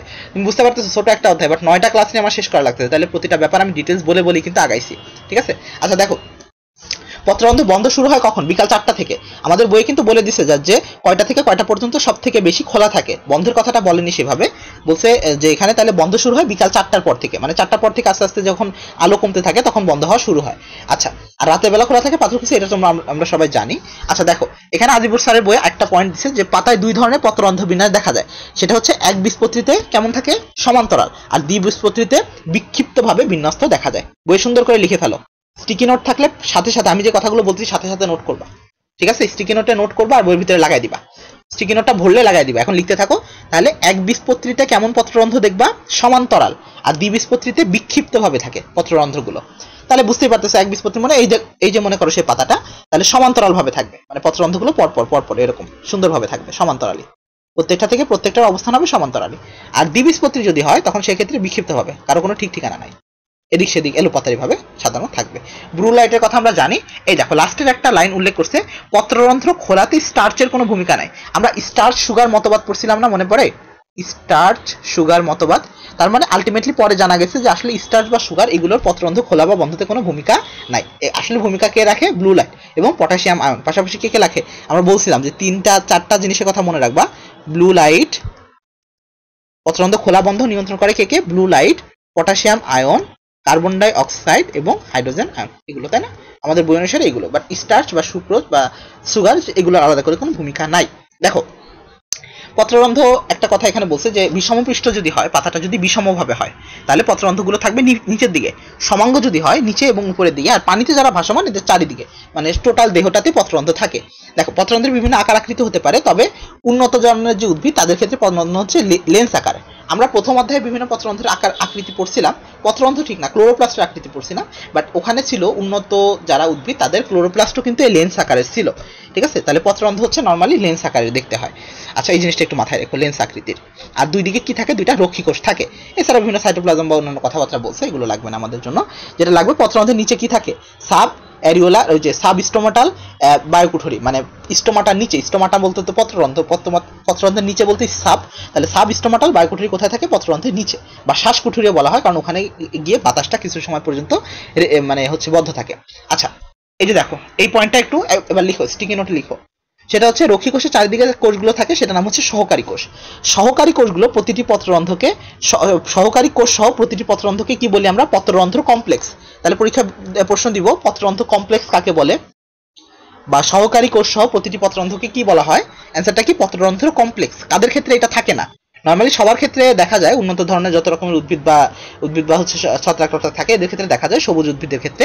বাট থাকে না কাদের? শসা, কুমড়া এবং কিছু অর্কিডে, এদের ক্ষেত্রে সহকারী কোষ থাকে না। তো যেহেতু সহকারী কোষ নেই, এদের ক্ষেত্রে পত্ররন্ধ্র কমপ্লেক্সও নাই। তাহলে পত্ররন্ধ্র কমপ্লেক্সটা সম্পর্কে আমরা জানলাম যে সহকারী কোষ সহ টোটাল পত্ররন্ধ্রটাকে আমরা বলতেছি পত্ররন্ধ্র কমপ্লেক্স। থাকে না কাদের? শসা, কুমড়া, অর্কিডে। শসা, কুমড়া, অর্কিড তিনটা জায়গাতে থাকে না। ঠিক আছে। আচ্ছা, এরপরে পত্ররন্ধ্রের কাজ নরমালি সে তিনটা কাজ করে। তিনটা খুব ইম্পর্টেন্ট কাজ। 1 নম্বর হচ্ছে সালোক সংশ্লেষণ, 2 নম্বর প্রস্বেদন, আর 3 নম্বর হচ্ছে শ্বসন। তাহলে তিনটা মেইন কাজ হচ্ছে তার। পাশাপাশি এই যে গ্যাসীয় বিনিময়, খাদ্য তৈরি। গ্যাসীয় বিনিময় বলতে আমরা শ্বসনকে বোঝাচ্ছি, বহিঃশ্বসন, তাই না? বহিঃশ্বসন এইটা বহিঃশ্বসনটা নিয়ন্ত্রণ করে। খাদ্য তৈরি অর্থাৎ সালোক সংশ্লেষণ তোমার হচ্ছে পত্ররন্ধ্রকে নিয়ন্ত্রণ করে। আচ্ছা, এরপরে হচ্ছে প্রস্বেদন। রক্ষীকোষের কথা বলছে। রক্ষীকোষ হচ্ছে পত্ররন্ধ্রের খোলা বা বন্ধ হওয়া নিয়ন্ত্রণ করে, এবং আমরা জানি রক্ষীকোষের মধ্যে প্রচুর পরিমাণে ক্লোরোপ্লাস্ট থাকে। তো যেখানে বেশি ক্লোরোপ্লাস্ট সেখানে সালোক সংশ্লেষণও বেশি হয়। তো আলটিমেটলি রক্ষীকোষে বেশি পরিমাণে সালোক সংশ্লেষণ হয়। পত্ররন্ধ্রের কারণে প্রস্বেদন না হয়, বেশি প্রস্বেদন হয়, এবং এখান থেকে পানি এবং অন্যান্য তরল নির্গমন এই পত্ররন্ধ্রটা নিয়ন্ত্রণ করে। আচ্ছা, স্ট্রোমা আর স্ট্রোমাটার মধ্যে পার্থক্য এটা লাগে না, জাস্ট আমরা মনে রাখবো হচ্ছে স্ট্রোমা জিনিসটা কি আর স্ট্রোমাটা এই জিনিসটা কি। স্ট্রোমা কি? ক্লোরোপ্লাস্টের যে ম্যাট্রিক্স সেটা। আর স্ট্রোমাটা কি? স্ট্রোমাটা হচ্ছে পত্ররন্ধ্র। তাহলে দুইটা আসলে দুই রকমের জিনিস, একেবারেই সেপারেটেড, টোটালি আলাদা দুইটা জিনিস, বাট এদের নাম প্রায় কাছাকাছি হওয়ার কারণে এই দুইটাকে আমরা কনফিউশন যেন না করে ফেলি, এজন্য একটা ছক দিচ্ছে যে স্ট্রোমা আর স্ট্রোমাটা। স্ট্রোমাটাটা তাহলে কি? পত্ররন্ধ্র। আর স্ট্রোমা হচ্ছে কি? ম্যাট্রিক্স। কিসের ম্যাট্রিক্স? ক্লোরোপ্লাস্টের মধ্যে যে ম্যাট্রিক্স থাকে। আমরা ক্লোরোপ্লাস্টের গঠন দেখছিলাম এরকম, ভিতরে ছিল গ্রানাম, থাইলাকয়েডস, না ল্যামিলা ছিল, এরকম ল্যামিলা, তাই না? ল্যামিলা ছিল, থাইলাকয়েড ছিল, গ্রানাম ছিল। আর এই টোটাল জিনিসটা যে ম্যাট্রিক্স বা মাতৃকার মধ্যে ভাসমান ছিল, টোটাল কাঠামোটা যে ম্যাট্রিক্সের মধ্যে ভাসমান ছিল, সেই ম্যাট্রিক্সটার নাম ছিল হচ্ছে স্ট্রোমা। ঠিক আছে। আচ্ছা, এরপরে পত্ররন্ধ্র খোলা বা বন্ধ হওয়ার অনেকগুলো মতভেদ আছে। এখানে টেবুলেটেড ফর্মে দেখো সবগুলো মতভেদ একত্রে দিয়ে দিছে। প্রথমে আমরা ম্যালোস দিয়ে এটা মনে রাখতে বলছিলাম তোমাদের। ম্যালোস, ম্যাথে ছিল ময়েলের মতবাদ, লতে ছিল লয়েরির মতবাদ, শতে ছিল কি? বিজ্ঞানী হচ্ছে শয়েরির মতবাদ, সরি হ্যাঁ লয়েড এবং শয়েরি, হ্যাঁ লয়েড, পরবর্তীতে হচ্ছে শয়েরির মতবাদ। আচ্ছা, তো বিজ্ঞানী মোল বলছিল আসলে কিছুই না, এই যে অন্ত অভিস্রবণ আর বহি অভিস্রবণের কারণে পত্ররন্ধ্র খোলা বন্ধ হয়। এরপরে বিজ্ঞানী লয়েড যেটা বলছে, লয়েডের মতো ওই যে চিনি এবং স্টার সুগার যে মতবাদটা সেটা নিয়ে আসছিলেন। বিজ্ঞানী শয়েরি স্টার সুগারের কথা বলছেন, বাট তিনি পিএইচ এর টার্মটা আমাদের সামনে নিয়ে আসছিল, পিএইচ 5 আর 7 এর ব্যাপারে। পরবর্তীতে স্টার সুগারের আলাদা একটা মতবাদ দেওয়া আছে। ঠিক আছে, এই দেখো এই মতবাদটা তোমাদের বইয়ে নাই, তাই না? আমাদের বই 3টা মতবাদ মেইনলি দেয়া, মেলোস অর্থাৎ ময়েল, শয়ারি এবং লয়েডের মতবাদ। আর স্টার সুগার রূপান্তর মতবাদ এটা আলাদাভাবে দেওয়া হয়েছে। ঠিক আছে, স্টার সুগার রূপান্তর মতবাদ। এখানে কি বলছেন? এখানে বলা হচ্ছে যে পিএইচ 5 থেকে 6 গেলে প্রথমে খুলে যাবে, এই ঘটনা বিপরীতমুখী, এবং অবশেষে ছিদ্র বন্ধ হয়ে যাবে। তাহলে এটা আলাদা একটা মতবাদ, বিজ্ঞানী স্টুয়ার্ডের মতবাদ। এটা আলাদা একটা মতবাদ, তোমরা লিখে রাখতে পারো যদি কখনো দিয়ে দেয়। স্টুয়ার্ডের মতবাদ অনুসারে পত্ররন্ধ্র খোলা এবং বন্ধ হওয়া কিসের উপরে? দেখো আমরা দেখছিলাম কিসের উপরে এর আগে, শয়ারির মতবাদ অনুসারে পিএইচ ছিল, বাট পিএইচ এর লেভেলটা ছিল কত? 5 আর 7। আর এর ক্ষেত্রে স্টুয়ার্ডের মতবাদ অনুসারে 5 থেকে 6, 5 থেকে যখন 6 যায় তখন প্রথমে পত্ররন্ধ্র খুলে যায়, আর যখন 6 থেকে আবার 5 এ আসে তখন পত্ররন্ধ্র বন্ধ হয়ে যায়। তাহলে স্টুয়ার্ডের মতবাদ অনুসারে পিএইচ এর এখানে ভ্যারিয়েশনটা কত? 5 আর 6 এর মধ্যে। খেয়াল রেখো, 5 আর 6 এর মধ্যে ভ্যারিয়েশন দেয় বিজ্ঞানী স্টুয়ার্ডের মতবাদ, আর বিজ্ঞানী শয়ারির মতবাদ ভ্যারিয়েশন দেয় 5 আর 7 এর মধ্যে। ঠিক আছে, কমপ্লেক্স মনে হইতে পারে, বাট কিছু করার নেই, আমাদের এক্সট্রা যখন ইনফরমেশন জানা লাগবে তখন এগুলো লাগবে। আচ্ছা, আধুনিক মতবাদ, এই যে আধুনিক মতবাদটার দিকে খেয়াল করো, বিজ্ঞানী ইমামুরার মতবাদ, এটা আরেকটা নাম হচ্ছে প্রোটন প্রবাহ মতবাদ। প্রোটন প্রবাহ মতবাদ আধুনিক মতবাদ বা বিজ্ঞানী ইমামুরার মতবাদ। এখানে কি বলছে? পত্ররন্ধ্র খোলা বা বন্ধ হওয়ার জন্য আসলে এইসব কিছুই না, আগে যেই আমরা স্টার্চের কথা বললাম, সুগারের কথা বললাম, পিএইচ এর কথা বললাম, আসলে পত্ররন্ধ্র বন্ধ হওয়া বা খোলা হয় এইসব জিনিসের উপর না, বরং নির্ভর করে পটাশিয়াম আয়নের উপরে। তাহলে পত্ররন্ধ্র খোলা বা বন্ধ হওয়ার জন্য কে দায়ী? Potassium ion. উদ্ভিদে যদি পানির অভাব কখনো দেখা দেয় তখন তৈরি হয় কি? Abscisic acid. এই যে জায়গাটা খেয়াল দেখো, এই অ্যাবসিসিক অ্যাসিড নামটা অনেক গুরুত্বপূর্ণ। তাহলে কখনো পানির অভাব হলে অ্যাবসিসিক অ্যাসিড তৈরি হয়। আচ্ছা, এইগুলো বাকিগুলো আমরা পড়ছি, যে ওই যে ব্লু লাইটের যে কথাটা বলছে, carbon die oxide, hydrogen ion এবং পটাশিয়াম, আমি যে কথাটা বললাম, 3টা জিনিসের উপর পত্ররন্ধ্র খোলা বা বন্ধ হওয়া নিয়ন্ত্রণ করে। যেমন এখানে দেখো, এখানে নর্মালি সবগুলোর উপরে পত্ররন্ধ্র খোলা বা বন্ধ হওয়ার ক্ষেত্রে বাহ্যিক প্রভাবকগুলো সবার উপরে নর্মালি সমানুপাতিক সম্পর্ক। তবে ব্যস্তানুপাতিককে ওই যে আপেক্ষিক আর্দ্রতা একটা বলছিলাম, তাই না? আপেক্ষিক আর্দ্রতা এটা একটা ব্যস্তানুপাতিক সম্পর্ক ছিল। কারণ কি, আপেক্ষিক আর্দ্রতা যদি বেড়ে যায় বাতাসে হচ্ছে কি হয়? বাতাসে হচ্ছে তোমার জলীয় বাষ্প অনেক বেড়ে যাবে। তো জলীয় বাষ্প যদি, বাতাসে এমনিতেই পানি বেশি, তো তখন সে তো আর চাবে না উদ্ভিদ থেকে পানি গ্রহণ করতে, তাই না? এই জন্য আপেক্ষিক আর্দ্রতা হলে তখন সেক্ষেত্রে তোমার প্রশোধন হারটা কমে যায়।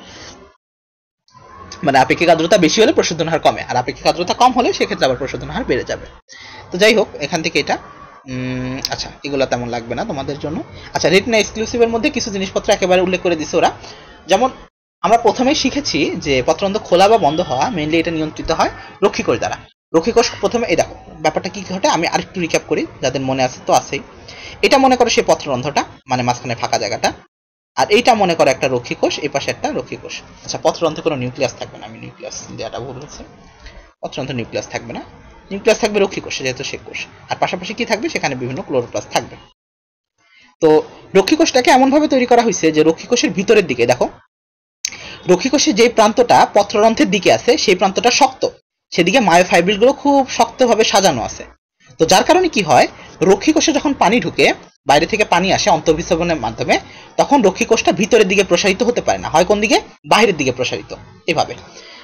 তাহলে নিচেরটা কিভাবে বাইরের দিকে প্রসারিত হবে, তো যার কারণে কি হয়, পত্ররন্ধ্রটা খুলে যায়, এটা হচ্ছে খুলে যায় তখন। এরপরে যখন আবার পানি এখান থেকে বের হয়ে চলে যায়, তখন রক্ষীকোষটা আবার আগের অবস্থানে ফিরে যায়, তখন পত্ররন্ধ্রটা ক্লোজ হয়ে যায়। ঘটনা হচ্ছে এইটাই। তাহলে এই যে রক্ষীকোষের ভিতরে পানি প্রবেশ করাকে আমরা বলতেছিলাম অন্তঃঅভিস্রবণ, আর পানি বের হয়ে যাওয়াকে বলতেছিলাম বহিঃঅভিস্রবণ, তাই না? তাহলে এই দুইটা জিনিসই মূলত আমাদের পত্ররন্ধ্র খোলা বা বন্ধ হওয়া নিয়ন্ত্রণ করে। এখন এই জায়গাটা নিয়ে বিজ্ঞানীদের কনফিউশন ছিল যে এই অন্তঃঅভিস্রবণ আর বহিঃঅভিস্রবণটা হয় কিভাবে। প্রথমে কেউ বলতো স্টার সুগারের মাধ্যমে, কেউ বললো পিএইচ এর মাধ্যমে, পরবর্তীতে আসলে জানা গেল যে না, এটা হয় মূলত পটাশিয়াম আয়নের মাধ্যমে। ঠিক আছে, তাহলে এই যে অভিস্রাবণিক চাপের কথা বলছে এরা, যে স্টার্চের কথা, ওই যে দেখো এইগুলো আমরা আগে শিখে আসছি, এগুলো নিয়ে আমি আর বেশি ঘাটাবো না। সহজ হিসাব যে স্টার্চ যে জিনিসটা আছে, স্টার্চ হচ্ছে কি অদ্রবণীয়, অদ্রবণীয়, আর সুগার যেটা আছে সুগার, এই সুগারটা কি, সুগারটা হচ্ছে দ্রবণীয়। তো যার কারণে কি হয়, স্টার যখন থাকে সে তো পানি খাবে না, বাট সুগার হচ্ছে পানি খাবে।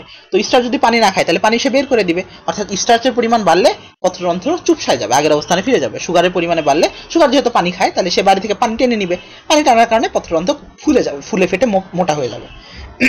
আচ্ছা, আর বলছিলাম পটাশিয়ামের সাথে কার্বন ডাইঅক্সাইড এবং হাইড্রোজেন আয়নের ব্যস্তানুপাতিক সম্পর্ক। তাহলে পটাশিয়াম আয়ন যদি কখনো বেড়ে যায় তাহলে পত্ররন্ধ্র খুলবে, তার মানে উল্টা ঘটনা করবে, কার্বন ডাইঅক্সাইড কমে গেলে পত্ররন্ধ্র খুলবে।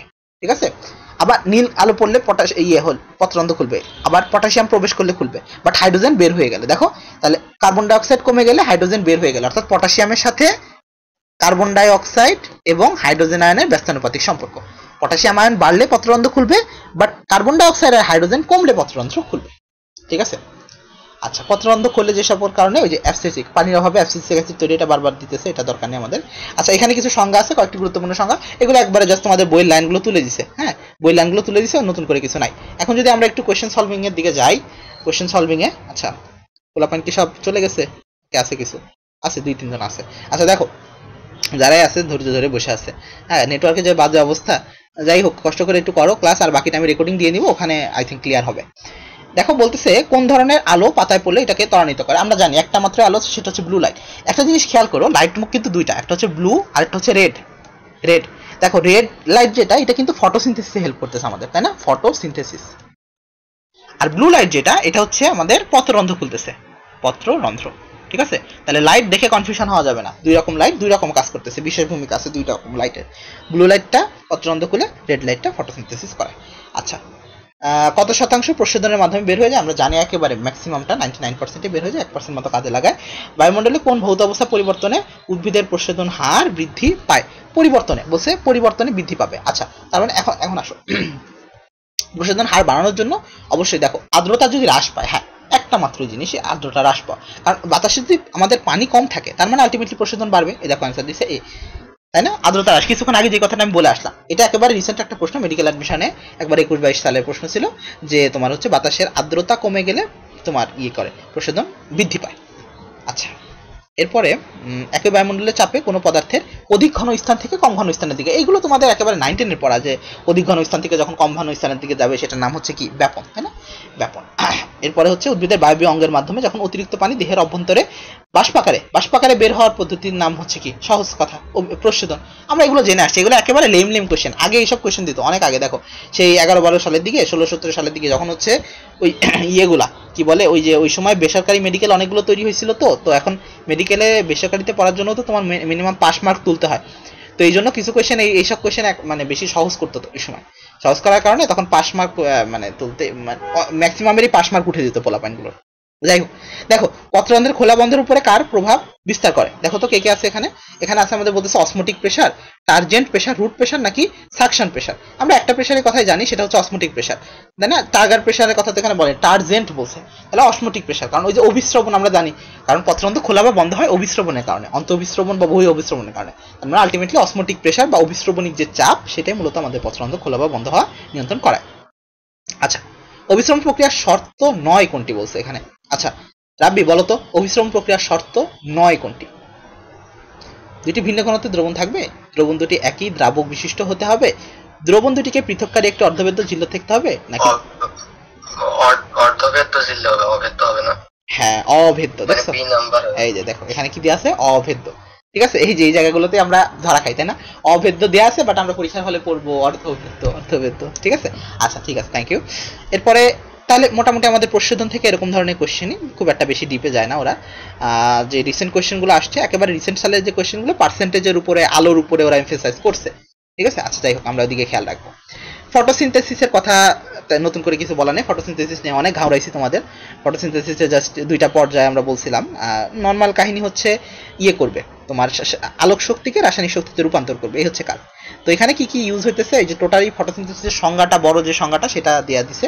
এর ভিতরে কার্বন ডাইঅক্সাইড ব্যবহার করে কেন, দেখো এখানে প্রতিটার ব্যবহারগুলো এখানে দিয়ে দিছে। এই জায়গাটা এটা ইন্টারেস্টিং, দেখো এটা একটু কষ্ট করে স্টিকি নোটে নোট করে নিও তোমরা, যে কোনটা কি কাজের জন্য ব্যবহার করা হয়।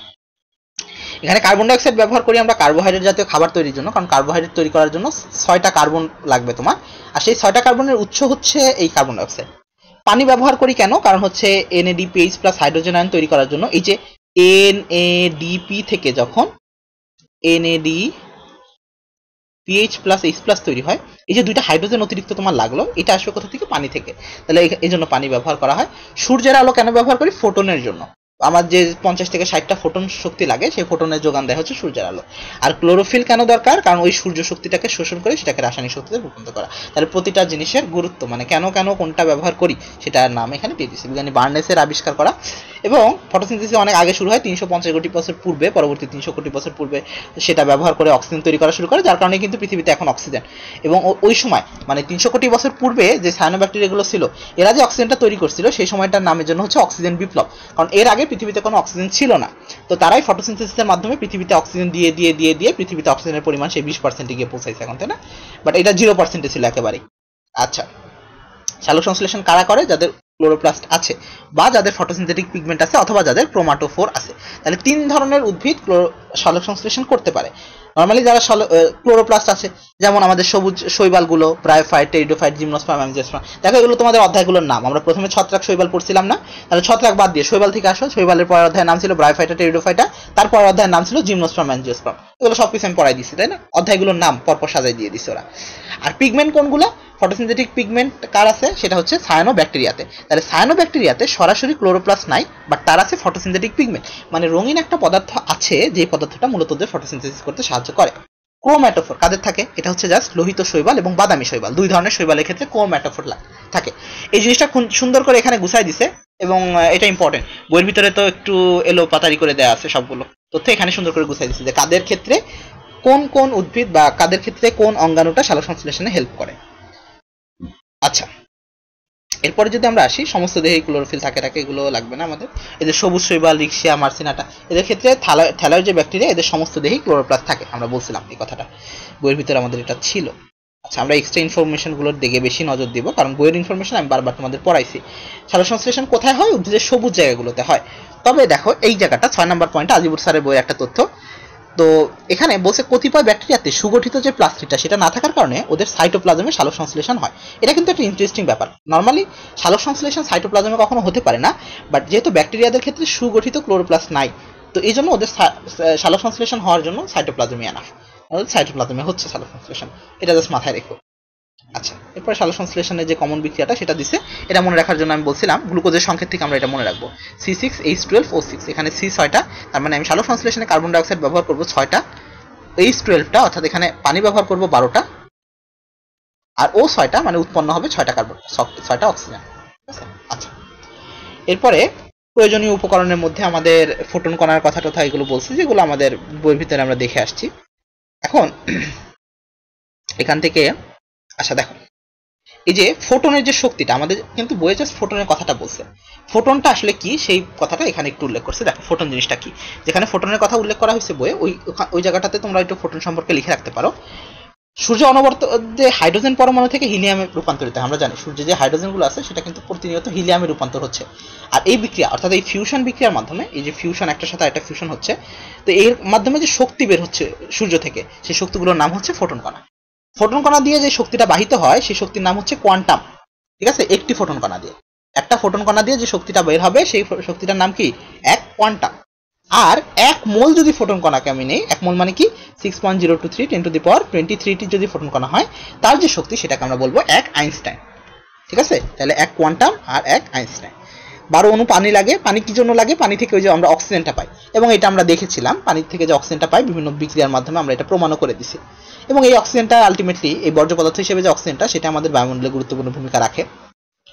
আচ্ছা, এখান থেকে তেমন লাগবে না। 6 কার্বন ডাই অক্সাইডের পরিমাণ, এগুলো আমরা পড়ে আসছি, এগুলো নতুন কোনো কথাবার্তা না, এগুলো সবই হাসান স্যারের বইয়ের তথ্য।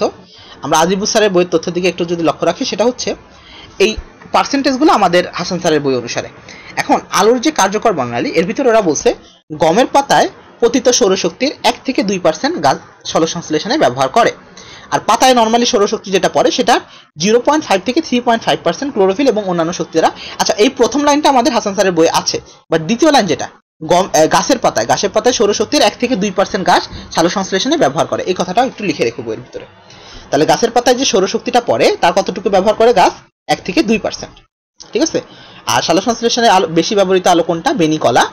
আর একক আলো হিসেবে কোনটা বেশি? লাল। ঠিক আছে, লাল আলোতে দুইটি আলো হিসেবে নীল ও লাল। তাহলে এই দেখো, তাহলে এখান থেকে একটু খেয়াল রাখো। তাহলে তোমাকে যদি বলে সালোকসংশ্লেষণ বেশি হয় কোথায়, অ্যাজ এ হোল বেশি হয়, আমরা টোটালি একত্রে বলবো বেনি কলাতে বেশি হয়। বেনি কলা, বেগুনি নীল, কমলা লাল। দুই আলো হিসেবে মানে দুইটা আলোর নাম যদি তোমাকে বলতে বলে কেউ, তাহলে তুমি তো বেনি কলা বলার মাধ্যমে 4টা নাম বলে দিলে একবারে। তো তোমাকে যদি বলে যে না 4টা না 2টা আলোর নাম বলো, তো তখন হবে লাল আর নীল, লাল যোগ নীল। ঠিক আছে, এই দুইটা আলোতে, তাহলে দুই আলো হিসেবে লাল আর নীল আলোতে সালোকসংশ্লেষণ বেশি হয়। আর একক আলো, এবার আসো একক আলো হিসেবে, এক আলো হিসেবে যদি আমি বলি, তাহলে সালোকসংশ্লেষণ সব থেকে বেশি হবে লাল আলো। কথা বুঝতে পারছি আমরা? তাহলে সহজ হিসাব, 4 আলো বললে বেনি কলা, 2 আলো বললে লাল নীল, আর 1 আলো বললে লাল। ফোটনের শক্তির কথা বলে দিচ্ছে, লাল এবং নীল আলোতে প্রতি ফোটনের শক্তি কত? লাল আলোর শক্তি কত দেখো, 40 কিলো ক্যালোরি, আর নীল আলোর শক্তি কত? 70 কিলো ক্যালোরি। এই জায়গাটা একটু মাথায় রেখো। এই জন্য কিন্তু নীল আলোটা বেশি শক্তিশালী হওয়ার কারণে নীল আলো ব্যবহার হয় আমাদের পত্ররন্ধ্র খুলতে, কারণ এটাকে এটা শক্তির কাজ, মনে রাখবে হবে। তাহলে নীল আলোর শক্তি বেশি, নীল গ্রেটার দেন লাল, নীল আলোর শক্তির বেশি। কতটুকু বেশি? এটা হচ্ছে 70, এটা হচ্ছে 40। 70 কেন? 70 হওয়ার কারণে ও হচ্ছে অতিরিক্ত শক্তিটা দিয়ে তোমার পত্ররন্ধ্র খুলতে পারতেছে। আচ্ছা, রঞ্জক হিসেবে আমরা ক্লোরোপ্লাস্টের কথা জানি। এই যে দুই ধরনের নরমালি ক্লোরোপ্লাস্ট এ এবং বি, দুইটার কালার আমাদের লাগে, খুবই ইম্পর্টেন্ট। আচ্ছা, এর ভিতরে একটা জিনিস নিচে নিয়ে আসা হয়েছে, যে ইনফ্রারেড জাতীয় যে ইয়ের কথা। দেখো খেয়াল করো, উপরে যে পয়েন্টটা সেটা এক্সক্লুসিভ পয়েন্ট, এই যে রঞ্জক পদার্থের মধ্যে। পাতার মেসোফিল কোষে ওরা বলছে ক্লোরোপ্লাস্টের থাইলাকয়েড পর্দার মধ্যে অধিক পরিমাণে ক্লোরোফিল থাকে। তাহলে ক্লোরোফিলটা কোথায় থাকে? এই যে থাইলাকয়েড পর্দার ভিতরে অধিক পরিমাণে ক্লোরোফিল থাকে। দেখো, ক্লোরোপ্লাস্ট আর ক্লোরোফিল কিন্তু আলাদা। ক্লোরোপ্লাস্ট হচ্ছে এক ধরনের প্লাস্টিড, এই যে এটা টোটালটা প্লাস্টিড, এর নাম হচ্ছে ক্লোরোপ্লাস্ট। এই ক্লোরোপ্লাস্টের মধ্যে অসংখ্য তুমি গ্রানাম পাবা, তাই না? অসংখ্য গ্রানাম পাবা। একটা গ্রানামকে যখন তুমি এখান থেকে তুলে নিয়ে আসবা, তখন এই গ্রানামটা দেখতে এরকম হবে, অনেকগুলো তালা। একটা গ্রানাম আমি বলছিলাম বিল্ডিং এর মতন চিন্তা করবে, একটা বিল্ডিং এ যেরকম অনেকগুলো ফ্ল্যাট থাকে, অনেকগুলো তলা থাকে, তো গ্রানামটা হচ্ছে এরকম। তো এই গ্রানাম থেকে একটা থাইলাকয়েডকে তুমি যখন বের করবা, এই থাইলাকয়েডের ভিতরে থাকবে হচ্ছে এই ক্লোরোফিল হচ্ছে একটা রঞ্জক পদার্থ, একটা রঙিন জিনিস, যেই ক্লোরোফিলটাই মূলত হচ্ছে ইয়ে করে। তো এখন আমাদের আজিবুর স্যার বলতেছেন যে তোমার সকল উচ্চ শ্রেণীর উদ্ভিদে হচ্ছে ক্লোরোফিল এ এবং বি দুই ধরনের থাকে, বাট শৈবালে তুমি যদি যাও, শৈবালে তুমি 5 ধরনের ক্লোরোফিল পাবা। তাহলে উদ্ভিদে ক্লোরোফিল কয় রকম? 2 রকম, ক্লোরোফিল এ এবং ক্লোরোফিল বি। আর শৈবালে ক্লোরোফিল কয় রকম? শৈবালে কিন্তু ক্লোরোফিল 5 রকমের টোটাল। ঠিক আছে, আমরা একটু মাথায় রাখবো। আচ্ছা, এটা হচ্ছে এই যে 5 রকমের কথা, A B C D E, একবার এই পর্যন্ত যাবে, তাহলে নামগুলো মনে রাখো, এতটুকুতেই হবে। এরপরে সকল উচ্চ শ্রেণীর উদ্ভিদে 5 প্রকারে এবং ব্যাকটেরিয়াতে ক্লোরোফিল এ বি, তারপরে ক্লোরোবিয়াম ক্লোরোফিল এবং ব্যাকটেরিওভিরিডিন ক্লোরোফিল পাওয়া যায়। ঠিক আছে, উচ্চ শ্রেণীর ক্ষেত্রে। তাহলে প্রথম বলতেছে ক্লোরোফিল এ এবং বি থাকে নরমালি সবার ক্ষেত্রে, আর বাকি যে 5টা এটা হচ্ছে শৈবালের ক্ষেত্রে থাকে। পরের ধাপে আবার বলতেছে দেখো সকল উচ্চ শ্রেণীর উদ্ভিদে 5 প্রকার এবং ব্যাকটেরিয়াতে আসা, ওইটা পড়ার দরকার নেই। এই সকল উচ্চ শ্রেণীর উদ্ভিদে এই নিচের লাইনটা কেটে দাও, এটা বাদ দিয়ে আমরা পড়বো হচ্ছে উদ্ভিদে থাকে রকম নরমালি সকল উচ্চ শ্রেণীর ক্ষেত্রে 2 রকম থাকে, আর ছত্রাকের ক্ষেত্রে মানে শৈবালের ক্ষেত্রে থাকে 5 রকমের।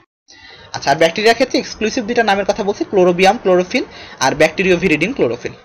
আচ্ছা, এরপরে যদি আমরা চলে আসি লোহিত ব্যাকটেরিয়া ইনফ্রারেড এবং কতিপয় উদ্ভিদ অতিবেগুনি রশ্মিকেও শোলক সংশ্লেষণে ব্যবহার করতে পারে, এই জন্য কিন্তু নাম হয়েছে লোহিত, তাই না? ইনফ্রারেড অবলোহিত আলোকে সে ব্যবহার করতে। আমরা দেখো নর্মালি আমরা বলছি যে যখন সালোক সংশ্লেষণ হবে তখন কেবলমাত্র দৃশ্যমান আলোর বেনিকলা এতটুকু আলোই ব্যবহার করতে পারবে উদ্ভিদ, অন্য কোনো আলো না, তাই না? অন্য আমাদের কিন্তু অনেক আলো আছে, যেমন এক্স রে আছে, গামা রে আছে, তার মানে আলট্রাভায়োলেট আছে, তারপরে হচ্ছে মহাজাগতিক রশ্মি বা কসমিক রে আছে, অনেক রকমের রশ্মি আছে। বাট এত কিছুকে বাদ দিয়ে উদ্ভিদ কেবলমাত্র ব্যবহার করলো কি বেনিকলা, অর্থাৎ বেগুনি নীল আর কমলা লালকে। বাট লোহিত ব্যাকটেরিয়া যেটা আছে, লোহিত ব্যাকটেরিয়া এ হচ্ছে ইনফ্রারেড কেও ব্যবহার করতে পারে, আইআর কে ব্যবহার করতে পারে।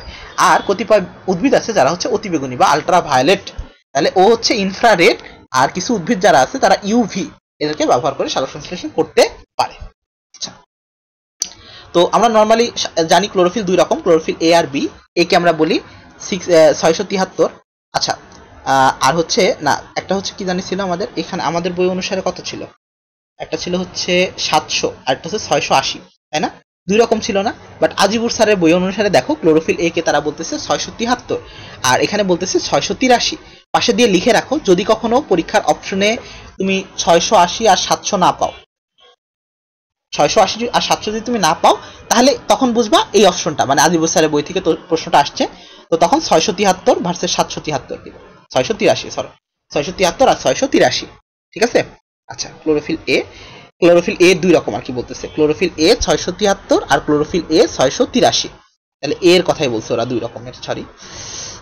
এরপরে ক্লোরোফিল বি এর প্রকারভেদের কথা বলেনি যে ক্লোরোফিল বি কত ন্যানোমিটারে, এখানে বলছে P700। তাহলে ক্লোরোফিল এ কে ওরা 3 রকম ভাবে, এই যে বলছে আলোক রশ্মির শোষণ ক্ষমতার উপর ভিত্তিতে ক্লোরোফিল এ মোট 6 প্রকার, 6 প্রকারের প্রতিটার নাম ওরা বলেনি, জাস্ট 3টার নাম বলছে। তাহলে আমরা তো জাস্ট বইয়ে পড়ে আসছি ক্লোরোফিল এ 680 ন্যানোমিটার যেটা আলোক দৈর্ঘ্য শোষণ করে। বাট আজিবুর স্যার বলতেছেন যে না, ক্লোরোফিল এ একাই না, ওর মধ্যে আরো 6টা প্রকার আছে, তার ভিতরে কয়েকটার নাম যেমন chlorophyll A 673, chlorophyll A 683, P700, এরকম কিছু নামের কথা তারা উল্লেখ করছে। তাহলে আমরা এখান থেকে জেনে রাখবো যে ক্লোরোফিল এ 6 রকম আছে, তার ভিতরে 3টার নাম ক্লোরোফিল এ 673, ক্লোরোফিল এ 683, এই 2টা নাম আমরা এখান থেকে জেনে রাখলাম। ক্লোরোফিল এ আর বি এর সংকেত দিছে, এটা লাগে না, অনেক বড় সংকেত, মনে রাখা কষ্ট আমাদের জন্য। আচ্ছা, ক্লোরোফিল এ এটাকে আমরা মূল পেগমেন্ট ধরি, কারণ আলোর শোষণের মূল কাজটা হচ্ছে এই করে, আর বাকি যারা সবাইকে একত্রে মিলে আমরা অ্যান্টেনা পেগমেন্ট বলি। আচ্ছা, 60 প্রকারের ক্যারোটিনয়েডস। দেখো আমাদের বইয়ে আমরা যে বিভিন্ন রঞ্জকের মধ্যে ক্যারোটিনয়েডস এর কথা পড়ছিলাম, তাই না? ক্যারোটিনয়েডস, ক্যারোটিন, জ্যান্থিন, জ্যান্থোফিল, এগুলো। তাহলে এরকম ক্যারোটিনয়েডস আছে কত রকমের? দেখো টোটাল 60 রকমের, 60, তাহলে টোটাল 60 প্রকারের হচ্ছে ক্যারোটিনয়েডস আছে। তার ভিতরে জাস্ট আমাদের 2টা সম্পর্কে আমাদের বলছে, তাই না? যেমন হচ্ছে ক্যারোটিন এবং জ্যান্থোফিল। ক্যারোটিনকে বলছিলাম কতে ক্যারোটিন কতে কমলা, মনে রাখবা। তো এই ক্যারোটিনগুলোর মধ্যে আলফা এবং বিটা ক্যারোটিন আছে, ঠিক আছে? Alpha carotene and beta carotene. Beta ক্যারোটিনের নাম হচ্ছে তোমরা টিভিতে মাঝে মাঝে দেখবা যে বলে, ওই যে চুলে শ্যাম্পুতে বলে যে এখানে এতে থাকে বিটা ক্যারোটিন, যেটা চুলকে মজবুত করতে সাহায্য করে, তাই না? এরকম বলে। আর যাই হোক, তাহলে সেই বিটা ক্যারোটিন এবং পাশাপাশি আছে আলফা ক্যারোটিন। ক্যারোটিন জিনিসটা কি? এটা মূলত একটা অসম্পৃক্ত হাইড্রোকার্বন, ABGD, এখানে 4 প্রকারের ক্যারোটিন থাকতে পারে। আর কত দৈর্ঘ্য শোষণ করে এগুলো লাগবে না। কোথায় থাকে? যেগুলো হচ্ছে মূলত কমলা বর্ণের, যেমন বলছে টমেটোতে লাল, গাজরের যে লালচে কমলা, বিভিন্ন হলুদ ফুল বা অ্যাভোকাডো ইত্যাদি ফলে সবুজ বর্ণের ক্যারোটিন পাওয়া যায়। তার মানে ক্যারোটিন যে শুধুমাত্র কমলা এরকম না, সবুজ বর্ণের ক্যারোটিন হতে পারে। আমরা তো 4 রকমের ক্যারোটিনের নাম পড়লাম, তাই না? সবচেয়ে কমন যেটা সেটা হচ্ছে মূলত আমাদের কমলা বর্ণের, বাকিগুলো বিভিন্ন কালারের হতে পারে। জ্যান্থোফিলের মধ্যে জ্যান্থোফিলের বর্ণ আমরা বলছিলাম হলুদ বর্ণের, পাশাপাশি অন্য বিভিন্ন বর্ণ হয়। তো এখানে দেখো জ্যান্থোফিল আবার কয়েকটা প্রকারের মধ্যে ওরা বলছে লুটেইন, ফিউকোজ্যান্থিন, আরটা হচ্ছে ডায়াটোজ্যান্থিন। তাহলে 3টা জ্যান্থিনের নাম ওরা বলছে, লিউটিন বা লুটেইন, তারপরে হচ্ছে ফিউকোজ্যান্থিন, আর একটা হচ্ছে ডায়াটোজ্যান্থিন। এর ভিতরে সবুজ উদ্ভিদে কোনটা পাওয়া যায়? লিউটিন। টমেটোতে কোনটা পাওয়া যায়? লিউকোজ্যান্থিন। আর ভুট্টায় জিয়াজ্যান্থিন পাওয়া যায়। জিয়ামেইস ভুট্টার নাম ছিল না, বৈজ্ঞানিক নাম জিয়ামেইস। আচ্ছা, এইগুলো এই জায়গাটা কিন্তু ইম্পর্টেন্ট, এই যে লাল কালি দেওয়া যে জায়গাটা, জ্যান্থোফিল কোনটাতে কোন জ্যান্থোফিল পাওয়া যায়? তাহলে সকল উদ্ভিদে পাওয়া যায় লিউটিন। এটা স্টিকি নোটে লিখো, সুন্দর করে লিখো। সকল উদ্ভিদে পাওয়া যায় কোনটা? লিউটিন। টমেটোতে কি পাওয়া যায়? লাইকোজ্যান্থিন। আর ভুট্টাতে পাওয়া যায় জিয়াজ্যান্থিন। ঠিক আছে। আর বিভিন্ন শৈবালে 20 প্রকার জ্যান্থোফিল পর্যন্ত পাওয়া যেতে পারে। তাহলে এই তিনটা জ্যান্থোফিল বা জ্যান্থিনের নাম আমরা দেখলাম। এগুলোর কাজ তেমন কিছু না, এরা পিগমেন্টেশন করে, মানে বিভিন্ন জিনিসকে সবুজ বর্ণ দান করে। এছাড়া ফাইকোবিলিনসের নাম আমরা জানি, ফাইকোএরিথ্রিন, ফাইকোসায়ানিন ছিল। তাহলে এখান থেকে জাস্ট বর্ণ দুইটা আর নাম দুইটা পড়লাম এখান থেকে, আর তেমন কিছু নাই। এখানে দেখো একটু প্রকারভেদ করা হয়েছে। হাসান স্যার, আজমল স্যার, আজিবুর স্যারের বইয়ে মিলে বলা হয়েছে যে ফাইকোবিলিন টোটাল 3টা শ্রেণী এবং 7টা প্রকার আছে। ফাইকোবিলিনসের তাহলে কি 3টা শ্রেণী এবং 7টা প্রকার, এবং এদের কাজ কি দেখো, আমাদের বইয়ে কিন্তু বলা হয়নি ফাইকোবিলিনস আসলে কি কাজ করে। গভীর পানিতে আলোর তীব্রতা কম হওয়ায় ফাইকোবিলিন পানির আলো শোষণ করে ক্লোরোফিল এ তে সঞ্চারিত করে এবং সালোক সংশ্লেষণে এরা সাহায্য করে। কারণ পানির নিচে তো এমনিতে আলো কম যায়, উপরের দিকে পানি লেয়ার থাকে, তো সেই জায়গাটাতে মূলত আমাদের ফাইকোবিলিনস কাজ করে। ফাইকোবিলিন সেখান থেকে পানিটাকে মানে সূর্য আলোটাকে নিয়ে ক্লোরোফিল এ কে দেয়, ক্লোরোফিল এ সেটাকে ইউজ করে পরবর্তী রাসায়নিক শক্তি উৎপন্ন করে। ঠিক আছে। আচ্ছা, তাহলে 3টা শ্রেণী আছে আর 7টা প্রকার আছে। ফাইকোএরিথ্রিন আর ফাইকোসায়ানিনের কথা আমাদের বই আছে। 3 নাম্বারটার কথা উল্লেখ করা নেই, এটা বলতেছে অ্যালোফাইকোসায়ানিন। তাহলে ফাইকোএরিথ্রিন, ফাইকোসায়ানিন, আর একটা কি আছে? অ্যালোফাইকোসায়ানিন। ঠিক আছে, নামগুলো জেনে রাখো, এত বেশি লাগবে না, জাস্ট নাম পড়ে রাখো, নাম পড়লেই হবে। আচ্ছা, এদেরকে বলতেছি আমরা সহায়ক পিগমেন্ট, বিভিন্ন সাইটোক্রোম বা আরএনএ ইত্যাদি এনজাইম তৈরিতে সাহায্য করে। সাইটোক্রোম, আরএনএ এনজাইম তৈরিতে এদের সাহায্য ভূমিকা আছে। ঠিক আছে। তাহলে এখানে কিন্তু বেশ কিছু আমাদের আননোন ইনফরমেশন ছিল যেগুলো আমাদের বইয়ের ভিতরে নাই। ফটো সিস্টেম সম্পর্কে আমাদের বইয়ে সবকিছু দেওয়া আছে, মোটামুটি 3টা অংশ, সেগুলো আমরা ফটো সিস্টেম 1 এবং 2 এর কথা জেনে আসছি। কি কি থাকে না থাকে সেগুলো আমরা জেনে আসছি। কেন্দ্রীয় অ্যান্টেনাতে কতটি করে অনুযুক্ত থাকে এগুলো পড়ছি আমরা, এগুলো লাগবে না। আজমল স্যার এবং আজিবুর স্যারের বইয়ে অতিরিক্ত কিছু তথ্য দিচ্ছে, যেমন হচ্ছে কেন্দ্রীয় অ্যান্টেনাতে 100 থেকে 200টি অণু ক্লোরোফিল এ থাকে, 15টি থাকে বিটা ক্যারোটিন। আমরা বলছিলাম না অ্যান্টেনা পিগমেন্ট কি দ্বারা গঠিত? ক্লোরোফিল এ ব্যতীত বাকি জিনিসগুলো দ্বারা অ্যান্টেনা পিগমেন্ট গঠিত, তাই না? তো এখানে ক্লোরোফিল এ ব্যতীত বাকি যে জিনিসগুলো সেগুলোর নাম উল্লেখ করছে, যেমন ক্লোরোফিল তোমার হচ্ছে বিটা ক্যারোটিন। বিটা ক্যারোটিন কতটা থাকে? 15টা। আর ক্লোরোফিল P700 থাকে, পাশাপাশি ক্লোরোফিল P700 থাকে। আর সংখ্যা সহ উল্লেখ করে দিচ্ছে আজিবুর স্যারের বইয়ে, এ 683 থাকে। আমরা বলছিলাম ক্লোরোফিল এ 2টা প্রকার, একটা হচ্ছে 683 আর একটা হচ্ছে 673। তো তারা বলতেছে 683টা থাকে, পাশাপাশি বি থাকে, বিটা ক্যারোটিন থাকে, জ্যান্থোফিল থাকে, আর P700 থাকে। আচ্ছা, এগুলো অতিরিক্ত, এগুলো না পড়লে হবে, বাদ দাও, এগুলো বেশি কঠিন, এগুলো মনে রাখতে পারবা না। যেগুলো লাগবে সেগুলো আমি বলে দিচ্ছি। আচ্ছা, এবার আসো ইলেকট্রন ট্রান্সপোর্ট চেইনের যে এই যে ফিওকাইটিন, প্লাস্টোকুইনান, সাইটোক্রোম, প্লাস্টোসায়ানিন, ফেরিডক্সিন আর রেড মিডিয়াস, এগুলো বইয়ের কথাবার্তাগুলো একবারে বইয়ের কথা, গড়বাদা কথাবার্তা, নতুন কিছু এখানে অ্যাড করে নেই, বইয়ের কথাগুলো দিয়ে দিচ্ছে একবারে, মানে হাসান স্যারের বই যতটুকু আছে ততটুকু পড়লেই হবে। ফটো অ্যাক্টিভেশন, ফটো সিস্টেম, এগুলো জাস্ট নতুন কিছু না। আচ্ছা, ফটো অ্যাক্টিভেশনের কথাটা আমি বলছিলাম না, ফটো অ্যাক্টিভেশন হচ্ছে, বলো। ওইখানে দেখেন যে প্রান্তীয় ইলেকট্রন গ্রাহক বলে একটা জিনিস আছে ওই ছকে। কোন ছকে? উপরেরটা না নিচেরটা? নিচেই দেখেন। হ্যাঁ, ফটো সিস্টেমের যে ছকটা 1 আর 2, জি, ওইখানে দেখেন যে প্রান্তীয় ইলেকট্রন গ্রাহক আছে। পাইছি, প্রান্তীয় ইলেকট্রন গ্রাহক। তো ওইটা ফটো সিস্টেম 2 তে প্লাস্টোকুইনান কেন প্লাস্টোসায়ানিন হবে না? প্রথমে কে নেয়? প্লাস্টোকুইনান প্রথমে নেয় না? ছবিটা মনে নেই না, ওইটা তো ফেরিডক্সিন মানে PS1 থেকে নেয়, আর PS2 থেকে প্লাস্টোসায়ানিন নেয় না। আমি বলি দেখো, এই যে এখানে থাকে কি, প্রথমে থাকে কি ফটো সিস্টেম 2 না PS2, আর এখানে থাকে কি PS1 থাকে না? তো ফটো সিস্টেম 2 তে প্রথমে ইলেকট্রন আসে কোথা থেকে? পানি ভাঙানে। সেই ইলেকট্রনটা PS2 কাকে দিবে? ফটো সিস্টেম 2 সেই ইলেকট্রনটা কাকে দেয় মনে আছে? ফিওফাইটিন কে দেয়, তাই কি? জি শিওর? দাঁড়াও, আমি তোমাকে একটু বই থেকে দেখাই। তাই তো জানি। আচ্ছা দাঁড়াও, আমার তো মনে হচ্ছে প্লাস্টোকুইনান কে দেওয়ার কথা। এই যে দেখো, পিকিউ কে দেয় না আমার যতদূর। ভাই চিত্রতে দেওয়া আছে প্লাস্টোকুইনান। হ্যাঁ, সেটাই তো লেখা আছে ফিওফাইটিন কে দেয়। না, ওখানে আমি চিত্রটাই তো ফলো করতে বলছিলাম। আচ্ছা, বইয়ের ইয়ের ভিতরে আমি বলি। ভাই মানে আমি কোশ্চেন ভুল করেছি, ওই জায়গায় যে ফেরিডক্সিন আছে মানে ফটোসিস্টেম। ও সরি, আমি বুঝতে ভুল করেছি। হ্যাঁ, আমি সেই জায়গাটাতে তুমি তো আমার কনফিউশনে ফেলাই দিলা। দাঁড়াও, এই জন্যই তো আমি বলতেছি যে তুমি এটা জিজ্ঞেস করলা কেন। দাঁড়াও, আমি জায়গা মতন নিয়ে যাই, তোমাদের যেখানে ছিল সেটা সেই জায়গাতে গিয়ে আমি আলোচনাটা করি, তাইলে সুবিধা হবে। একবারে বইয়ের ভিতরে আমি তো এই যে দেখো, এই যে এখানে ছিল না, এই যে ফটো সিস্টেম 2, যেটা ফটো সিস্টেম 2 থেকে পিকিউ তে যায় না প্রথম ইলেকট্রনটা? আপনি খেয়াল করো, পিকিউ তে যায়, তারপরে সাইটোক্রোম এফ তে দেয়, তারপরে প্লাস্টোসায়ানিনে দেয়, আর ফটোসিস্টেম 1 যদি আমি বলি ফটোসিস্টেম 1 থেকে ইলেকট্রন কে পায় তখন তো ফেরিডক্সিন হবে, তেমন না? আচ্ছা যাই হোক, তাহলে এই জায়গাটাতে খেয়াল রেখো, এগুলো মারাত্মক এগুলো ভুল করলে মনে থাকবে। আচ্ছা তাহলে ফটোসিস্টেম 1 থেকে প্রান্তীয়ভাবে ইলেকট্রনটা নে। আচ্ছা সাইমা তুমি কি বলো, এটা বইয়ে আবার কি লেখা? আমি তো বইয়ে এটাই পড়াইছিলাম না তোমাদেরকে? ভাইয়া হচ্ছে অচক্রিয়, ওখানে তো লেখা ছিল মনে হয় এই যে ফটোসিস্টেম 2 এর ক্লোরোফিল অণু আলোক শক্তি শোষণ করে। এরপরে ভাই লেখা ছিল যে E680 এর অরবিট হতে শক্তিবৃত্ত 2টি ইলেকট্রন উৎক্ষিপ্ত হয়, যা নিকটস্থ ইলেকট্রন বহিতা ফিওফাইটিন কর্তৃক গৃহীত হয়। আর ওখানে একটা ব্র্যাকেটে লেখা আছে সকে, এটা দেখানো হয়নি। সকে দেখানো হয়নি, সেটা আমি বলে দিছিলাম না, ফিওফাইটিন ওখানে অ্যাড হবে, সাথে ফিওফাইটিন অ্যাড হবে। তাহলে তো অ্যানসার ফিওফাইটিন হওয়া উচিত, ফিওফাইটিন হওয়া উচিত, হ্যাঁ ফিওফাইটিন হওয়া উচিত। এখানে প্লাস্টোকুইনার না দিয়ে ফিওফাইটিন দিও তোমরা। ওরা ওই ইয়েটা দেখে, ছবিটা দেখে ওইটা করছে। আমি তোমাদেরকে মনে হয় বইয়ে লিখেও দিছিলাম যে ফিওফাইটিনটা ওখানে ওই ইয়ের ভিতরে, ছবির ভিতরে অ্যাড করে দিতে। তাহলে ওখানে ফিওফাইটিন অ্যাড করে নিও। আর ফেরিডক্সিন হচ্ছে ইয়ের ক্ষেত্রে, ফটোসিস্টেম 1 এর ক্ষেত্রে এটা ঠিক আছে। আচ্ছা ইলেকট্রন ইয়ের জারণ মানে কোথা থেকে এসে পূরণ করে সেগুলো ঠিক যেভাবে আছে সেরকম ভাবেই আমরা পড়বো। আচ্ছা ঠিক আছে, ভালো জিনিস মনে করাইছো। তাহলে এখানে এই কারেকশনটা হবে। তো সালোক সংশ্লেষণের বিক্রিয়ার ক্ষেত্রে আলোক নির্ভর এবং আলোক নিরপেক্ষ পর্যায়ে, এগুলো জাস্ট আগের কথাবার্তাগুলো, কোনটা কোথায় সংগঠিত হয়, থাইলাকয়েড মেমব্রেনে একটা আর স্ট্রোমাতে একটা, এগুলো আমরা জেনে আসছি আগে থেকে। আচ্ছা আলোক নির্ভর পর্যায়ে কি কি উৎপন্ন হয় এগুলো নতুন কোনো কথাবার্তা দেওয়া হয়নি। যেটা দেওয়া হয়েছে সেটা হচ্ছে এখানে বায়োলজিক্যাল কয়েন, ডিডাকটেজ এনজাইম। আচ্ছা ফটোফসফোরাইলেশন 2 প্রকার, চক্রীয় আর অচক্রীয় ফটোফসফোরাইলেশন। অচক্রীয়র মধ্যে কি হয় আমরা বলছিলাম, সরাসরি মানে ইলেকট্রনটা প্রথমে ফটোসিস্টেম 2 থেকে 1 থেকে নেটপি ডিডাকটেজের মাধ্যমে ওখান দিয়ে শক্তি উৎপন্ন করে, তাই না?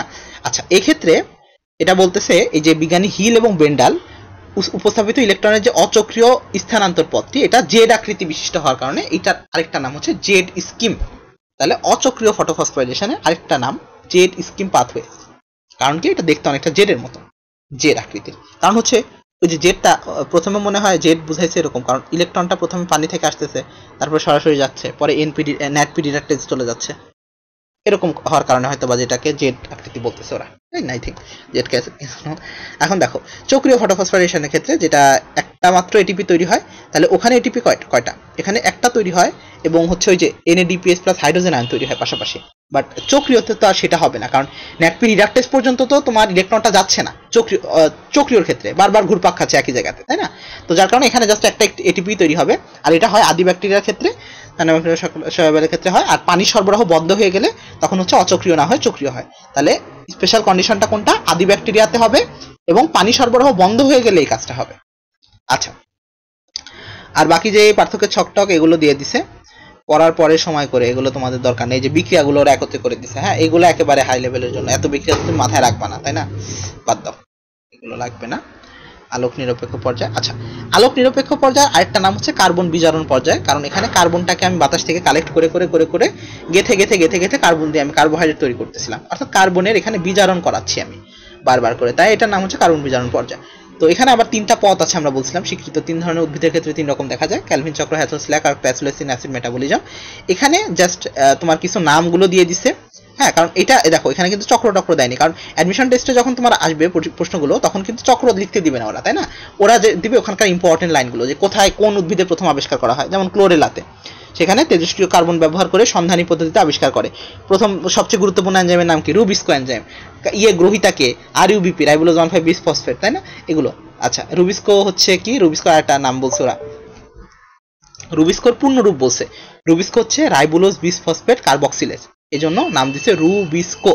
রুতে হচ্ছে রাইবোলোজ, বিতে হচ্ছে বিস ফসফেট, আর কোতে হচ্ছে কার্বক্সিলেজ। কারণ রাইবোলোজ RUBP, রাইবোলোজ 1,5 বিস ফসফেটের সাথে কার্বন যুক্ত করা কাজ হচ্ছে রুবিস্কো এনজাইমের, তাই না? রুবিস্কো এই কাজটা করে, যে রাইবোলোজ 1,5 বিস ফসফেটের সাথে কার্বন যুক্ত করে, তাই তার নাম হচ্ছে রুবিস্কো। আচ্ছা যাই হোক, তাহলে অক্সিজেনেজ এনজাইমের এটা একটা অ্যাক্রোনিম, সমনাম অক্সিজেনেজ। তাহলে 2টা নাম আমরা কিন্তু এখান থেকে জানলাম, যে রুবিস্কোর পূর্ণ রূপটা দেখছো, এটা কিন্তু আমারও খেয়াল ছিল না তোমাদের বলতে। আচ্ছা বান্ডলসিল কোষে থাকে বাট মেসোফিল কোষে রুবিস্কো এনজাইমটা থাকে না, বান্ডলসিল কোষেই রুবিস্কো থাকে বাট মেসোফিলে থাকে না। কার্বন ডাইঅক্সাইড গ্রহিতার নাম RUBP, এটা আমাদের জানা কথা আগে থেকে। এরপরে যদি আমরা আসি সেটা হচ্ছে যে রুবিস্কো এনজাইমের গুরুত্বের মধ্যে কতটুকু কার্বন ডাইঅক্সাইড প্রতিনিয়ত কার্বোহাইড্রেটে পরিণত হচ্ছে রুবিস্কোর জন্য। দেখো গ্যাসের একটা উপাদান আমাদের খাদ্য উপাদানে প্রতিনিয়ত পরিণত হচ্ছে, তাই না? এই জন্য রুবিস্কো এনজাইমটা গুরুত্বপূর্ণ। কি হয় এই তোমার হচ্ছে C3 চক্রেতে 18টা এটিপি 12টা NADH প্লাস হাইড্রোজেন আয়ন ব্যবহৃত হয়, শক্তির পরিমাণ হচ্ছে 686 কিলো ক্যালোরি। আর এক্ষেত্রে যেহেতু সুক্রোজ তৈরি হয় তাই সুক্রোজকে আমরা বলতেছি উদ্ভিদের প্রধান ট্রান্সকিটোলেজ সুগার। আচ্ছা, C3 উদ্ভিদের নামটা আমরা কিছু উল্লেখ করছে, এরা হচ্ছে মেসোফাইটিক উদ্ভিদ। তাহলে C3 উদ্ভিদ করা বলতেছে মেসোফাইটিক উদ্ভিদ। ফাইটোস মানে তো উদ্ভিদ আমরা জানি, আর মেসো বলতে মধ্যবর্তী পর্যায়ে, অর্থাৎ এরা যে খুব বেশি উন্নত এরকমও না, আবার একেবারে অনুন্নত এরকম না, মেসোফাইটিকের জন্য বলতেছে হয়তো।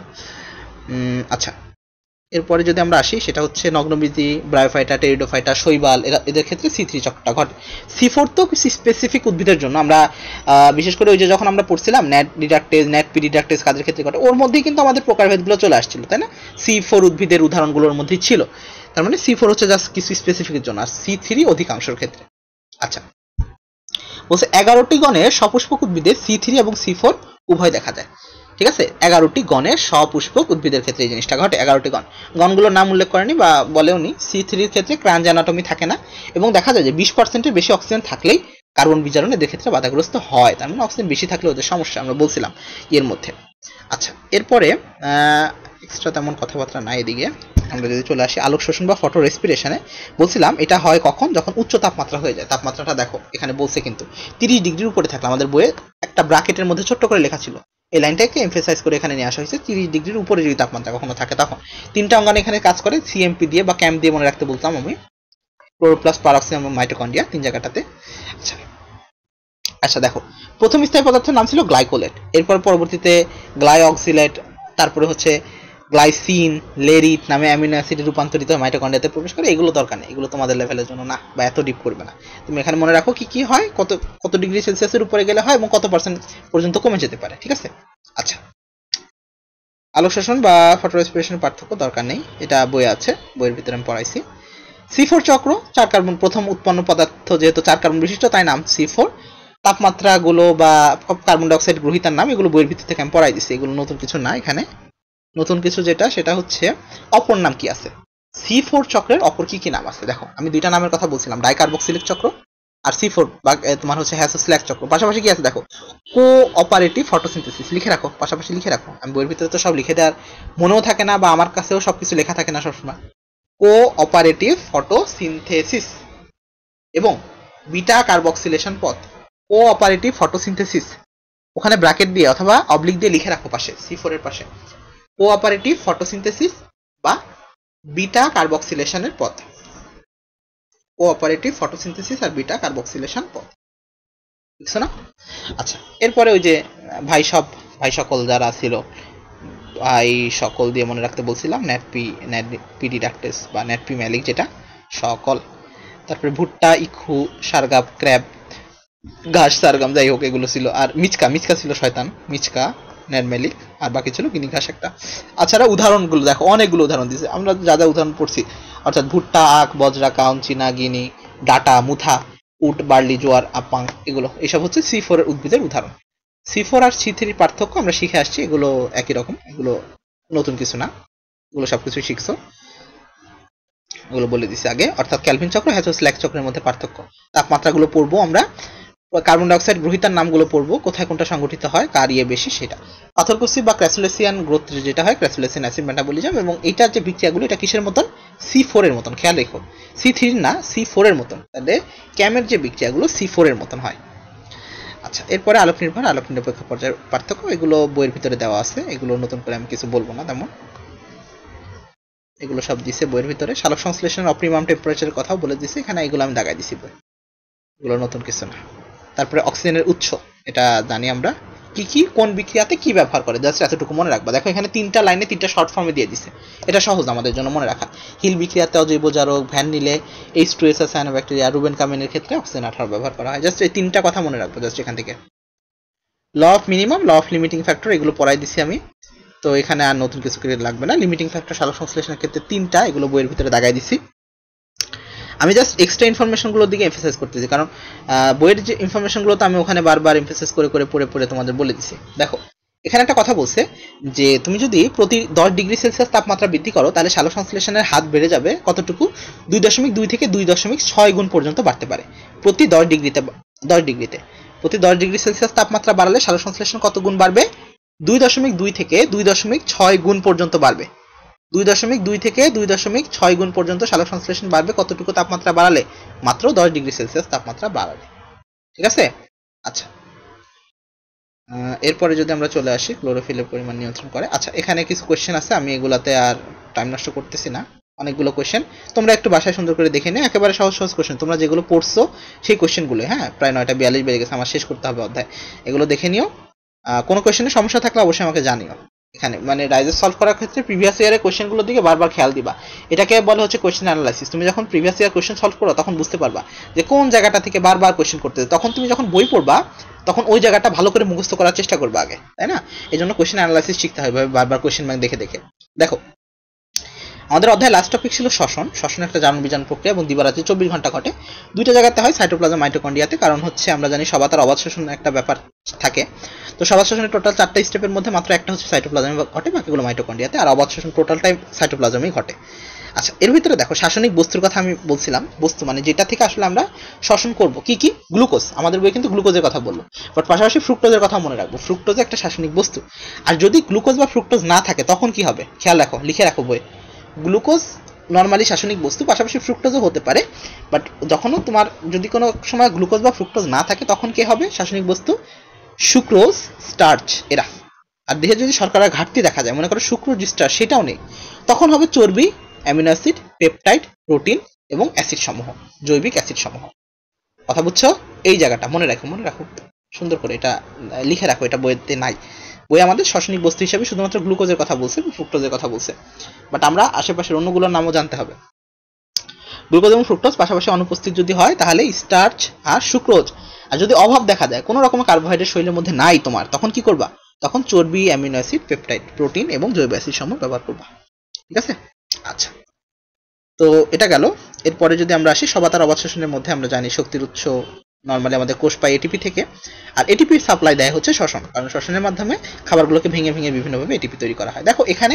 টেবুলেটেড ফর্মে জাস্ট একেবারে মূল কথাগুলো দেওয়া আছে গ্লাইকোলাইসিসটা হয় কোথায় সাইটোপ্লাজমে আর কি হয় ওখানে পাইরুভিক অ্যাসিড তৈরি হয় পাইরুভিক অ্যাসিডের অক্সিডেশন কোথায় হয় মাইটোকন্ড্রিয়াল ম্যাট্রিক্সে কি হয় এখানে পাইরুভিক অ্যাসিডের মাধ্যমে অ্যাসিটাইল কোয়ে তৈরি হয় আর ক্রেবস চক্রটা কোথায় হয় মাইটোকন্ড্রিয়াল ম্যাট্রিক্সে এখানে অ্যাসিটাইল কোয়ে থেকে কার্বন ডাই অক্সাইড পানি এবং বিভিন্ন কোএনজাইমগুলো তৈরি হয় অর্থাৎ NADH2 FADH2 এগুলো তৈরি হয় আর ইটিসি যেটা ইলেকট্রন ট্রান্সপোর্ট চেইন বা অক্সিডেটিভ ফসফোরাইলেশন বা প্রান্তীয় জারণ দেখো ইটিসির এই নামগুলো একটু খেয়াল রেখো অল্টারনেটিভ নামগুলো অক্সিডেটিভ ফসফোরাইলেশন ইটিসির অপর নাম অক্সিডেটিভ ফসফোরাইলেশন এটা মাথায় রেখো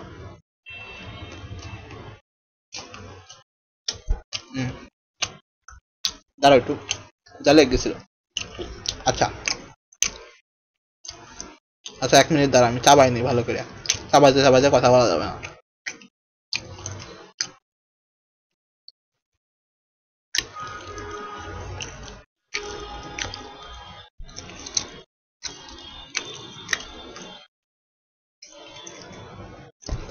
খেয়াল করো অক্সিডেটিভ যে ফসফোরাইলেশন এখানে কিন্তু নতুন করে কোনো উৎপাদন পদার্থ মানে নতুন করে কোনো পদার্থ উৎপত্তি হয় না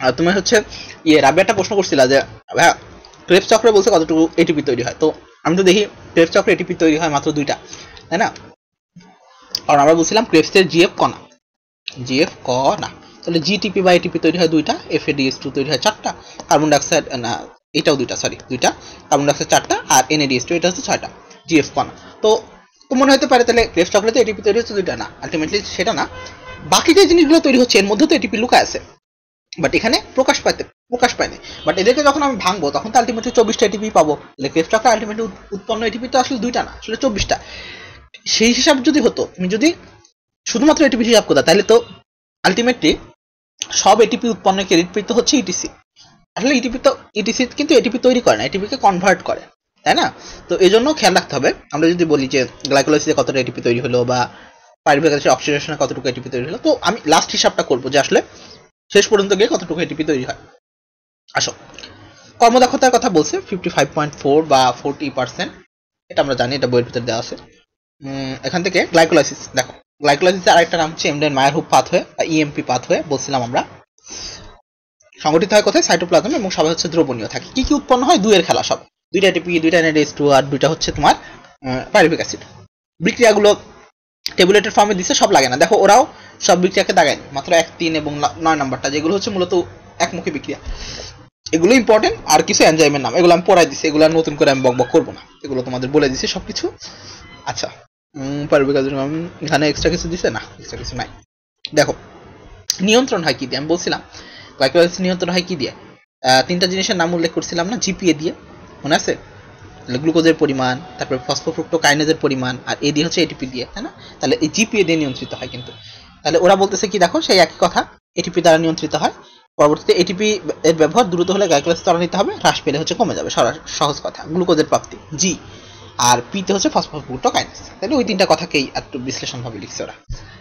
গুরুত্ব কি? ওই যে সুপ্ত শক্তি কতটুকু ব্যবহার হয়, আর পাইরুভিক অ্যাসিড তৈরি করা। গ্লাইকোলাইসিস কেন দরকার? মূলত পাইরুভিক অ্যাসিড তৈরির জন্য গ্লাইকোলাইসিস করা লাগে, কারণ পাইরুভিক অ্যাসিডকে আমরা নেক্সট স্টেপে নিয়ে যেতে পারি, তাই না? আর তৈরি হয় যে 4টা এটিপি প্রথমত, সেই 4টার মধ্যে আসলে আমরা দেখি পরবর্তীতে 2টা খরচ হয়ে যায় আর 2টা টিকে থাকে। আচ্ছা, এখানে তেমন কিছু লাগবে না। গ্লুকোনিওজেনেসিস কোথায় হয়, গ্লাইকোজেনোলাইসিস, এগুলো বলে দিছি, হাসান স্যারের বইয়েরই তথ্য এগুলো, নতুন কিছু না। পাইরুভিক অ্যাসিডের অক্সিডেশন, জাস্ট এখান থেকে মনে রাখতে হয় কি পরিমাণে NADH তৈরি হলো, তাই না? এখান থেকে মেবি 2টা, তাই না? 2টা, 3 দুগুণে 6 অণু এটিপি এখান থেকে তৈরি হয় টোটাল। আসো, মেন যেটা লাগে সেটা হচ্ছে ক্রেবস চক্র। কোথায় সংঘটিত হয়? মাইটোকন্ড্রিয়া ম্যাট্রিক্সে। প্রথম উৎপন্ন পদার্থের নাম ছিল হচ্ছে সাইট্রিক অ্যাসিড। আর এখানে যেটা থাকে ওয়া বা অক্সালো অ্যাসিটিক অ্যাসিড, এটাকে আমরা বলি কি আবাসিক অণু, কারণ এটা কোষের মধ্যে বসে থাকে চুপচাপ করে, তাই না? অন্য বিভিন্ন নাম আছে, যেমন ক্রেবস চক্রের একটা নাম হচ্ছে সাইট্রিক অ্যাসিড চক্র, কারণ প্রথম উৎপন্ন পদার্থের নাম ছিল সাইট্রিক অ্যাসিড। আর আরেকটা বলা হয় ট্রাইকার্বক্সিলিক অ্যাসিড চক্র, তাই না? ওই যে 3টা কার্বক্সিল মূলক থাকে, আমরা এই জন্য বলছিলাম ট্রাইকার্বক্সিলিক অ্যাসিড চক্র। এই চক্রের যে অ্যালোস্টেরিক বা নিয়ন্ত্রক যে এনজাইমের নাম, সেটার নাম কি? নিয়ন্ত্রক হচ্ছে আইসোসাইটেড ডিহাইড্রোজিনেজ এনজাইম। নিয়ন্ত্রক মানে টোটাল চক্রটা নিয়ন্ত্রণ করে আইসোসাইটেড ডিহাইড্রোজিনেজ এনজাইমটা। ওকে, আর উৎপন্ন পদার্থের নাম ওই যে ক্রেস্টের জিএফ কণা দিয়ে মনে রাখতে বলছিলাম, ওই যে 4টা 6টা, এগুলো তোমার এইভাবে মনে রাখবা, জিএফ কণা। জিতে হচ্ছে জিটিপি বা এটিপি। জিটিপি তৈরি হয় প্রাণীদের ক্ষেত্রে, আর এটিপি তৈরি হয় উদ্ভিদের ক্ষেত্রে। জিটিপি বা এটিপি কতটা তৈরি হয়? প্রথম 2টাই আমরা মনে রাখতে বলছিলাম 2 দিয়ে। এফতে হচ্ছে এফএডিএস, আর কতে হচ্ছে কার্বন ডাইঅক্সাইড, আর নাতে হচ্ছে এনএডিএস। তাহলে 2, 4 আর এগুলো হচ্ছে 6টা, এর লাস্টটা হচ্ছে 6টা। ওকে, তো এখান থেকে আর তেমন কিছু না। এই যে দেখো, আমরা শোষণে যে কার্বন ডাইঅক্সাইডটা ত্যাগ করি, এটা কোথা থেকে আসছে? এই ক্রেবস চক্র থেকে উৎপন্ন হয়। এখান থেকে একটা লাল কালির দাগ, এটা। বাকি জিনিসগুলো তোমরা পড়তে পারো, যেমন পাইরুভিক অ্যাসিডের অক্সিডেশনে যে অক্সিজেন উৎপন্ন হয়, ওইটার কি হয় তাহলে? হ্যাঁ, ওইটাও থাকে, বাট ওইটার পরিমাণটা তো কম, ওইটা কোয়ান্টিটি কম, বুঝছো? শুধুমাত্র যদি ওইটা উৎপন্ন হতো, ওইটা আমাদের বের করা লাগতো না শরীর থেকে। অতটুকু কার্বন ডাইঅক্সাইড শরীরের মধ্যে কার্বনিক অ্যাসিড তৈরি বা অন্যান্য বাফারিং যে অ্যাকশনগুলো আছে, ওগুলোর জন্য ব্যবহার হয়ে যেতে পারতো।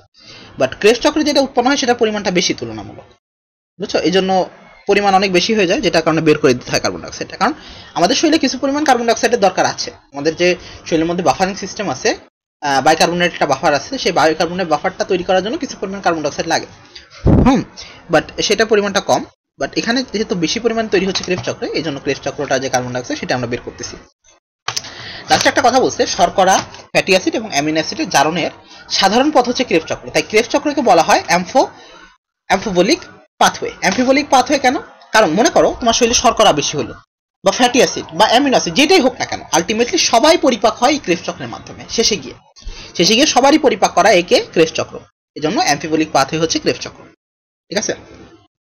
ক্রেবস চক্রে যে জৈব অ্যাসিডগুলো তৈরি হয়, এগুলো বিপাকে অংশগ্রহণ করে আমাদের।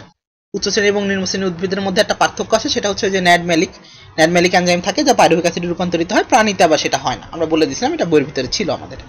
গ্লাইকোলাইসিস ক্রেবস চক্রের পার্থক্য এখান থেকে দেখবা, ডাইজেস্টটা পড়বা, সুন্দর করে পড়বা। আমি তো সবটা পড়াইতে পারতেছি না, যতটুকু বলে দিচ্ছি, বাকিটা হচ্ছে তোমরা একটু নিজেরা বাসায় দেখবা। আচ্ছা, সেখানেও সে কমপ্লেক্সের কথা বলছি, ইলেকট্রন ট্রান্সপোর্ট চেইনে, এটা আমি গত লাস্ট ক্লাসে দেখাই দিয়েছিলাম, এই জন্য এগুলো নিয়ে আর বেশি করবো না, আগাবো না। এখানে সাইটোক্রোমের কথা বলছে ওরা, যে সাইটোক্রোমটা থাকে। সাইটোক্রোম হচ্ছে ওই যে তোমার হচ্ছে দেখো, এটা হচ্ছে এক প্রকারের এনজাইম। সাইটোক্রোমটা কি? তাহলে একটা এনজাইম, এটা তাহলে আমাদের সত্য, ওই যে আমরা সত্য মিথ্যা লাইনের ভিতরে বলছিলাম। আচ্ছা, যার হেমিন নামক অপ্রোটিন অংশ লৌহ থাকে, তাহলে হেমিন থাকে সাইটোক্রোমের ভিতরে, ঠিক আছে? এটা হচ্ছে অপ্রোটিন অংশে লৌহ থাকে।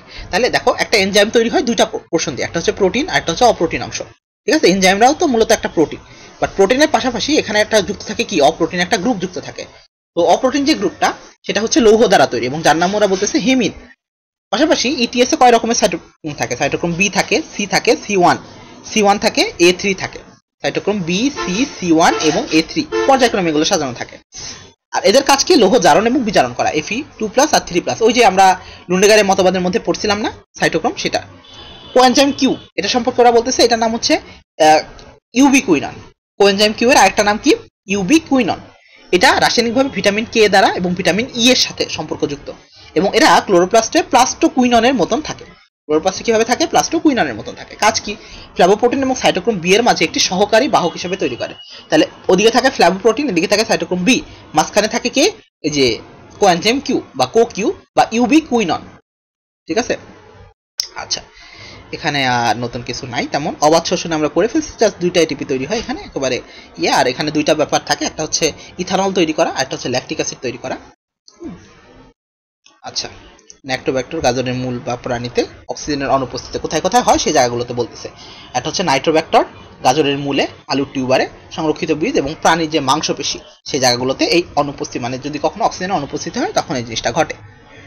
যেমন এখানে বলছে দেখো অবাধ শোষণের যে ইয়েটা ধাপটা, সেটা কথা এখানে মানে সেটা একটা টেবুলেটেড ফর্মে দিয়ে আসছে। ডেটনেতে বলছে যে একটা যখন গ্লুকোজ থাকে গ্লাইকোলাইসিসের মাধ্যমে আমরা তো নরমালি জানি যে দুইটা এটিপি দুইটা এনএডিএস, মানে গ্লাইকোলাইসিস মানে তো সব দুইয়ের খেলা, তাহলে দুইটা পাইরুভিক অ্যাসিড, সব দুইটা তৈরি হয়। এখন নরমালি সবাদ শোষণে কি হয়? পাইরুভিক অ্যাসিড নেক্সট স্টেপগুলোতে গিয়ে এটিপি তৈরি করে। বাট অবাধ শোষণের ক্ষেত্রে এই পাইরুভিক অ্যাসিড দুই রকম ভাবে হতে পারে, উদ্ভিদ কোষে এবং প্রাণী কোষে আলাদা। উদ্ভিদ কোষে যদি অবাধ শোষণটা ঘটে, উদ্ভিদ কোষে তৈরি হবে ইথানল। এই জন্য কিন্তু আমরা দেখছি যে ভাত বা তোমার চিনি এগুলো পচায় পচায় মদ তৈরি করে ইথানল, যেটা একটা অ্যালকোহল। আর প্রাণীর কোষে যদি এই জিনিসটা হয়, মনে করো তুমি খাইছো, তোমার পেশির মধ্যে শর্করা আছে, বাট সেই পেশি এখন অতিরিক্ত এক্সারসাইজ করার কারণে পেশিতে অক্সিজেন সাপ্লাই পায়নি। একটা অ্যাথলেট যখন দৌড়ায় বা কেউ যখন অতিরিক্ত মাংসপেশি দিয়ে এক্সারসাইজ করে বা তার ব্যবহার করে, মাংসপেশি ব্যবহার করে, তখন কিন্তু খুব বেশি পরিমাণে এনাফ পরিমাণে অক্সিজেন সেখানে সাপ্লাই পায় না। যার কারণে কি হয়? সেই জায়গাটাতে অবাধ শোষণ তখন ঘটে। অক্সিজেনের অভাবে কি ঘটে? অবাধ শোষণ ঘটে এবং প্রাণী কোষে সেই জায়গাটাতে ল্যাকটিক অ্যাসিড তৈরি হয়। ঠিক আছে? তাহলে প্রাণী কোষে তৈরি হবে ল্যাকটিক অ্যাসিড, বাট উদ্ভিদ কোষের ক্ষেত্রে সেটা থাকবে ইথানল। সবাত আর অবাতের মধ্যে বেশ কিছু পার্থক্য এগুলো বইয়ের ভিতরে আছে, আমরা দেখে নিব এখান থেকে। আর ল্যাকটিক অ্যাসিড কি কি ব্যবহার হয়? ওই যে ল্যাকটিক অ্যাসিড, দেখো ল্যাকটিক অ্যাসিডের কথা ওরা বলছে যে পেশিতে জমাকৃত যে অ্যাসিড, এটা এই ল্যাকটিক অ্যাসিডের 80%ই এটা হচ্ছে যকৃতে নিতে হয়, মানে যকৃত গিয়ে এটাকে গ্রহণ করে বা যকৃতে এটাকে পরিশোধন করে। আর বাকি যেটা সেটা হচ্ছে 20% ল্যাকটিক অ্যাসিড এটা বিপাক সাধন করে, এটা মেটাবলিজম ঘটায়। কোথায়? আমাদের পেশির মধ্যে। ঠিক আছে? তাহলে প্রশ্ন আসতে পারে যে ভাইয়া যখন তোমার ল্যাকটিক অ্যাসিড যে তৈরি হলো, যে অনেক পরিশ্রম করলে বা পেশির অনেক কাজকর্ম করলে দেখবা হাত পা ব্যথা করে, এই ব্যথা করার কারণ হচ্ছে ল্যাকটিক অ্যাসিড। ঠিক আছে? পেশির মধ্যে জমা হয়, যে দেখো বলছে ল্যাকটিক অ্যাসিড পেশির ক্লান্তি ঘটায়, কারণ দৌড়ানোর সময় পেশির মধ্যে এটিপি যেটা থাকে সেটা হচ্ছে 5-6 সেকেন্ডের মধ্যে শেষ হয়ে যায়। মানে আমাদের নর্মালি একটা কোষ যে পরিমাণ এটিপি করে রাখে, জমা করে রাখে, আমরা যখন কোনো শারীরিক পরিশ্রম করি মাত্র 5-6 সেকেন্ডের মধ্যে সেই এটিপি শেষ। এরপরে কি? এরপরে অক্সিজেনের অভাব দেখা দেয় কোষগুলাতে, মানে এটিপি তৈরি করতে হচ্ছে কিন্তু অক্সিজেন নাই বেশি পরিমাণে, তখন সেই জায়গাতে অ্যানারোবিক রেসপিরেশন ঘটে এবং তৈরি হয় হচ্ছে তোমার ল্যাকটিক অ্যাসিড। বাট উচ্চ শ্রেণীর উদ্ভিদের ক্ষেত্রে ল্যাকটিক অ্যাসিডটা তৈরি হয় না, ওদের ক্ষেত্রে যেটা তৈরি হয় সেটা হচ্ছে ইথানল তৈরি হয়। আচ্ছা, কোষের বাইরে এবং ভিতরে কোনটা হয়? আদি কোষে আর প্রকৃতি কোষে। এই জিনিসটা কিন্তু বইয়ের মধ্যে ছক আছে, আমি দেখাইছিলাম এখানে। এটা অনেক ইম্পর্টেন্ট একটা ছক, যে কোনটা ভিতরে কোনটা বাইরে হয়। তো এই ফার্মেন্টেশন বা অ্যানারোবিক রেসপিরেশনের পাস্তুর ইফেক্ট বলতে একটা ব্যাপার আছে, লুই পাস্তুর এই জিনিসটাকে আমাদের নিয়ে আসছিলেন, যেটা হচ্ছে আমাদের দিয়ে ইস্ট নামক শক্তরাগ দিয়ে তিনি দেখাইছিলেন যে কিভাবে অবাধ শোষণের মাধ্যমে সে হচ্ছে তৈরি করে, সে হচ্ছে অ্যালকোহল জাতীয় খাবারগুলো তৈরি করে। আচ্ছা, অবাধ শোষণকে আবার দুই রকম ভাগে ভাগ করছে এরা, একটা হচ্ছে সম্পূর্ণ অবাধ শোষণ, একটা হচ্ছে অর্ধ অবাধ শোষণ। এগুলো আজিবুর স্যারের বইয়ের তথ্য, আমাদের এই বই নাই। আজিবুর স্যারের বইয়ে বলছেন যে অবাধ শোষণ দুই রকম, একটা হচ্ছে সম্পূর্ণ অবাধ, একটা কি অর্ধ অবাধ। তো এই ধরনের অণুজীব সম্পূর্ণভাবে অক্সিজেনের অনুপস্থিতিতে জীবন ধারণ করে এবং সামান্য পরিমাণ অক্সিজেনের উপস্থিতি তারা সহ্য করতে পারে না, যেমন ক্লস্ট্রিডিয়াম যে কোনো পরিমাণ, মানে একটু অক্সিজেন দিলেই তারা মরে যাবে। আমরা মনে আছে আমরা যখন ব্যাকটেরিয়া অধ্যায়ে পড়ছিলাম, A-B-C দিয়ে একটা জিনিস মনে রাখছিলাম, অ্যাজিটোব্যাক্টর, বিজারিঙ্কিয়া আর সিতে ছিল ক্লস্ট্রিডিয়াম। প্রথম দুইটা ছিল সুবিধাবাদী বায়বীয় আর লাস্টের ছিল অবায়বীয়। সুবিধাবাদী বায়বীয় বলতে বাতাস হলেও চলে, না হলেও চলে। বাট লাস্টে যেটা ক্লস্ট্রিডিয়াম, এ ছিল বাধ্যতামূলক অবায়বীয়, সিটা ছিল কি বাধ্যতামূলক কি অবায়বীয়। বাধ্যতামূলক অবায়বীয় মানে কি? অবশ্যই একে বেঁচে থাকার জন্য অক্সিজেনের অনুপস্থিতি লাগবেই লাগবে, অক্সিজেন হলে সে মারাই যাবে। তাহলে সেরকম একটা উদাহরণ। এদের ক্ষেত্রে সম্পূর্ণ অবাধ শ্বসনটা আসলে ঘটতে পারে। বাট যারা আসলে এরকম না, যে একটু বাতাস হইলেও চলে না হইলেও চলে, এদের ক্ষেত্রে আসলে অবাধ শ্বসনটা সম্পূর্ণ হয় না, এদের হয় অর্ধ অবাধ। তাহলে অর্ধ অবাধ জীব হতে পারে কেউ, আর সম্পূর্ণ অবাধ জীব হতে পারে। তাহলে অর্ধ অবাধ আর সম্পূর্ণ অবাধ এখান থেকে আমরা একটু জানলাম। ফার্মেন্টেশনটা হচ্ছে পচানো, এটা শরীরের বাইরে হয়। অবাধ শ্বসনটা যেরকম শরীরের ভিতরে হয়, ফার্মেন্টেশনটা হয় বাইরে, ঠিক আছে। আচ্ছা, তবে এক্ষেত্রে ফার্মেন্টেশনে হচ্ছে প্রধান এনজাইম লাগে একটা, যেটা নাম হচ্ছে জাইমেস। তাই ফার্মেন্টেশন দিয়ে যে আলোচনা বা সেটাকে আমরা বলি জাইমোলজি। বিজ্ঞানী লুই পাস্তুর এই ফার্মেন্টেশনের জনক, এবং তিনি এই ফার্মেন্টেশন বা জাইমোলজি জনক বলা হয়ে থাকে। লুই পাস্তুর আরেকটা জিনিসের জনক, কিসের জনক লুই পাস্তুর জানি না আমরা, জলতঙ্কের টিকা। আর আধুনিক ব্যাকটেরিওলজি, হ্যাঁ আধুনিক, হ্যাঁ হ্যাঁ আধুনিক ব্যাকটেরিওলজি। তাহলে ব্যাকটেরিওলজির জনককে কারো জানা আছে? রবার্টের আরেকটা ছিল না, লিওনহুক। হ্যাঁ লিউয়েনহুক, এই তো মনে আছে, ব্যাকটেরিওলজির জনক। তাহলে আধুনিক ব্যাকটেরিওলজির জনক হচ্ছে লুই পাস্তুর। আর শুধু যদি আমি বলি ব্যাকটেরিওলজির জনককে, তাহলে সে হচ্ছে লিউয়েনহুক, অ্যান্টনি ভ্যান লিউয়েনহুক, তাই না? লিউয়েনহুক। এই তো মাথার মধ্যে সব তথ্য আস্তে আস্তে একত্রিত হচ্ছে, তাই না? আমাদের বই শেষের দিকে মাথায় তথ্য সব একত্রিত হওয়া শেষের দিকে। ওকে, ফার্মেন্টেশন আর অবাধ শ্বসনের মধ্যে পার্থক্য আছে। অবাধ শ্বসনটা কোষের মধ্যে হয়, ফার্মেন্টেশনটা বাইরে হয়। মূল পার্থক্য এটাই, বাইরের পার্থক্যগুলো তুমি লিখে লিখে দিতে পারবে। কোথায় কোনটা ব্যবহার করা হয়, লাল কালি দিয়ে দাগানোর লাইনগুলো এখান থেকে পড়ে ফেলো। ভিনেগার তৈরিতে কোন ব্যাকটেরিয়া বা কোনটা তৈরিতে কোন ব্যাকটেরিয়াগুলো ব্যবহার হয়, একেবারে লাল কালি দিয়ে যেটা যেটা আছে সেটা একেবারে না পড়লেই নয়, যেগুলো সেটা একটু পড়ে নেয়। দই তৈরিতে ইয়েটা লাগে, তাপমাত্রাটা আমাদের খুব ইম্পর্টেন্ট। সবগুলো বই থেকে একত্রিত করে এটা দেওয়া আছে, তো তোমাদের মানে খুব বেশি ঝামেলা মনে হলে এটা পড়ার দরকার নেই। এখান থেকে খুঁজে খুব বেশি ফ্রিকোয়েন্ট প্রশ্ন আসে এরকম না, বাট পড়ে রাখা ভালো, ঠিক আছে। শ্বসনের প্রভাবকের কথাবার্তা এখানে বলছে একেবারে লাস্টের দিকে। কিছু যে রেসপিরেটরি কোশেন্টের মান দেওয়া এবং হচ্ছে ফটোসিনথেটিক কোশেন্টের মান দেওয়া। রেসপিরেটরি কোশেন্টই মেনলি দিছে, যেমন আমাদের বইতে সবগুলো দেওয়া নেই, আমাদেরটা গ্লুকোজ দেওয়া আছে, ম্যালিক অ্যাসিড দেওয়া আছে, আর অলিক অ্যাসিড মনে হয় দেওয়া আছে। ম্যালিক অ্যাসিড, অলিক অ্যাসিড আর গ্লুকোজ দেওয়া আছে, বাকি কয়েকটা অনেকগুলো নাম দিয়ে দিছে ওরা, ঠিক আছে। তো এগুলো অন্য জায়গা থেকে অন্য বই থেকে তথ্য আসলে তখনও আসতে পারে, আমি পরীক্ষাতে দিয়ে দিতে পারি যে কোনো একটাতে। দেখো এই যে বলছিলাম যে ইয়েরটা তাপমাত্রাটা দেখো, সুন্দর অপটিমাম টেম্পারেচারে একটা সুন্দর একটা ছক দিয়ে দিছে। এই ছকটা তোমার বইয়ে না থাকলে তুমি খুব হতভাগা একজন মানুষ। সবগুলো তাপমাত্রা একটা সুন্দর টেবুলেটের ফর্মে দেওয়া আছে আমাদের এখানে, যে কেলভিন চক্রে কতটুকু, হ্যাচো স্ল্যাক চক্রে সালোক সংশ্লেষণে কতটুকু, শ্বসনে কতটুকু, দই উৎপাদনে। আর তিনটা তাপমাত্রা, এগুলো মূলত অধ্যায় না, বাট এখান থেকে মানে অন্য বইয়ের তথ্য থেকে আনা হয়েছে। ক্যালাস তৈরিতে কতটুকু তাপমাত্রা লাগে, এনজাইমের কার্যকারিতা কত তাপমাত্রা হয়, বীজ সংরক্ষণের জন্য কত তাপমাত্রা প্রয়োজন। কেলাস তৈরি, এনজাইমের কার্যকারিতা আর বীজ সংরক্ষণে কি কি তাপমাত্রা প্রয়োজন হয়। তাহলে এই জায়গাটা এখান থেকে খুবই ইম্পর্টেন্ট, মনে রেখো, এখান থেকে এটা লাগবে, ঠিক আছে। আচ্ছা আমি এটা একটা স্ক্রিনশট নিয়ে নিই, যেন এটা তোমাদের দিয়ে দিতে পারি গ্রুপে। ওকে ঠিক আছে, ডান। তারপরে শ্বসন সালোক সংশ্লেষণের পার্থক্য, এগুলো তেমন ইম্পর্টেন্ট না, শেষের দিকে অতটা বেশি ইম্পর্টেন্ট না। এই যে এখানে সবকিছুকে মনে হয় ছকে ছকে ওরা এটিপির যে গণনা সেটা দিছে, এটিপির গণনাটা আমি দেখাই দিয়েছিলাম তোমাদের, ওগুলো লাগবে না, ওগুলো তোমরা পারো। আর লাস্টে বিগত কয়েক বছরের কোশ্চেনগুলোকে ওরা একত্রে, এখানে মনে হয় 50টা কোশ্চেন মতন আছে। তো তোমাদের যদি পড়া হয়ে যায়, 50টাও নাই, 26টা, দেখো এখানে মাত্র 26টা কোশ্চেন আছে। পড়া হয়ে যাওয়ার পরে এই কোশ্চেনগুলো একটু নিজে নিজে সলভ করার চেষ্টা করবা, এখানে দাগাবা, দাগায় এখান থেকে অ্যান্সার পরে মিলাবা, আগে নিজেরা দাগাবা অ্যান্সারগুলো, ঠিক আছে, তারপরে হচ্ছে অ্যান্সার মিলাবা, পরে নিচের দিকে অ্যান্সার আছে। তো এটা হচ্ছে সেলফ টেস্ট, নিজে নিজে দাগায় একটু একটু করে পড়া। এগুলো একেবারে রিসেন্ট সালের প্রশ্ন, দেখো মেডিকেলে অ্যাডমিশন 21-22 আসছে, 19-20 আসছে, একেবারে রিসেন্ট প্রশ্নগুলা। এগুলো পারলে যে বুঝবা যে মোটামুটি না, প্রিপারেশন একটা মোটামুটি পর্যায়ে আছে, ঠিক আছে। আচ্ছা তাহলে 10টা বাজে, 1.5 ঘন্টা ধরে বকবক করতেছি, অনেকেই চলে গেছে মনে হয়, আছে 3-4 জন আছে। যারাই আসো ধন্যবাদ এতক্ষণ ধরে কষ্ট করে থাকার জন্য। আমি রেকর্ডেড ক্লাসটা দিয়ে দিব, যাদের বুঝতে বা দেখতে সমস্যা হয়েছে তারা একটু রেকর্ডেড ক্লাস থেকে দেখে নিও।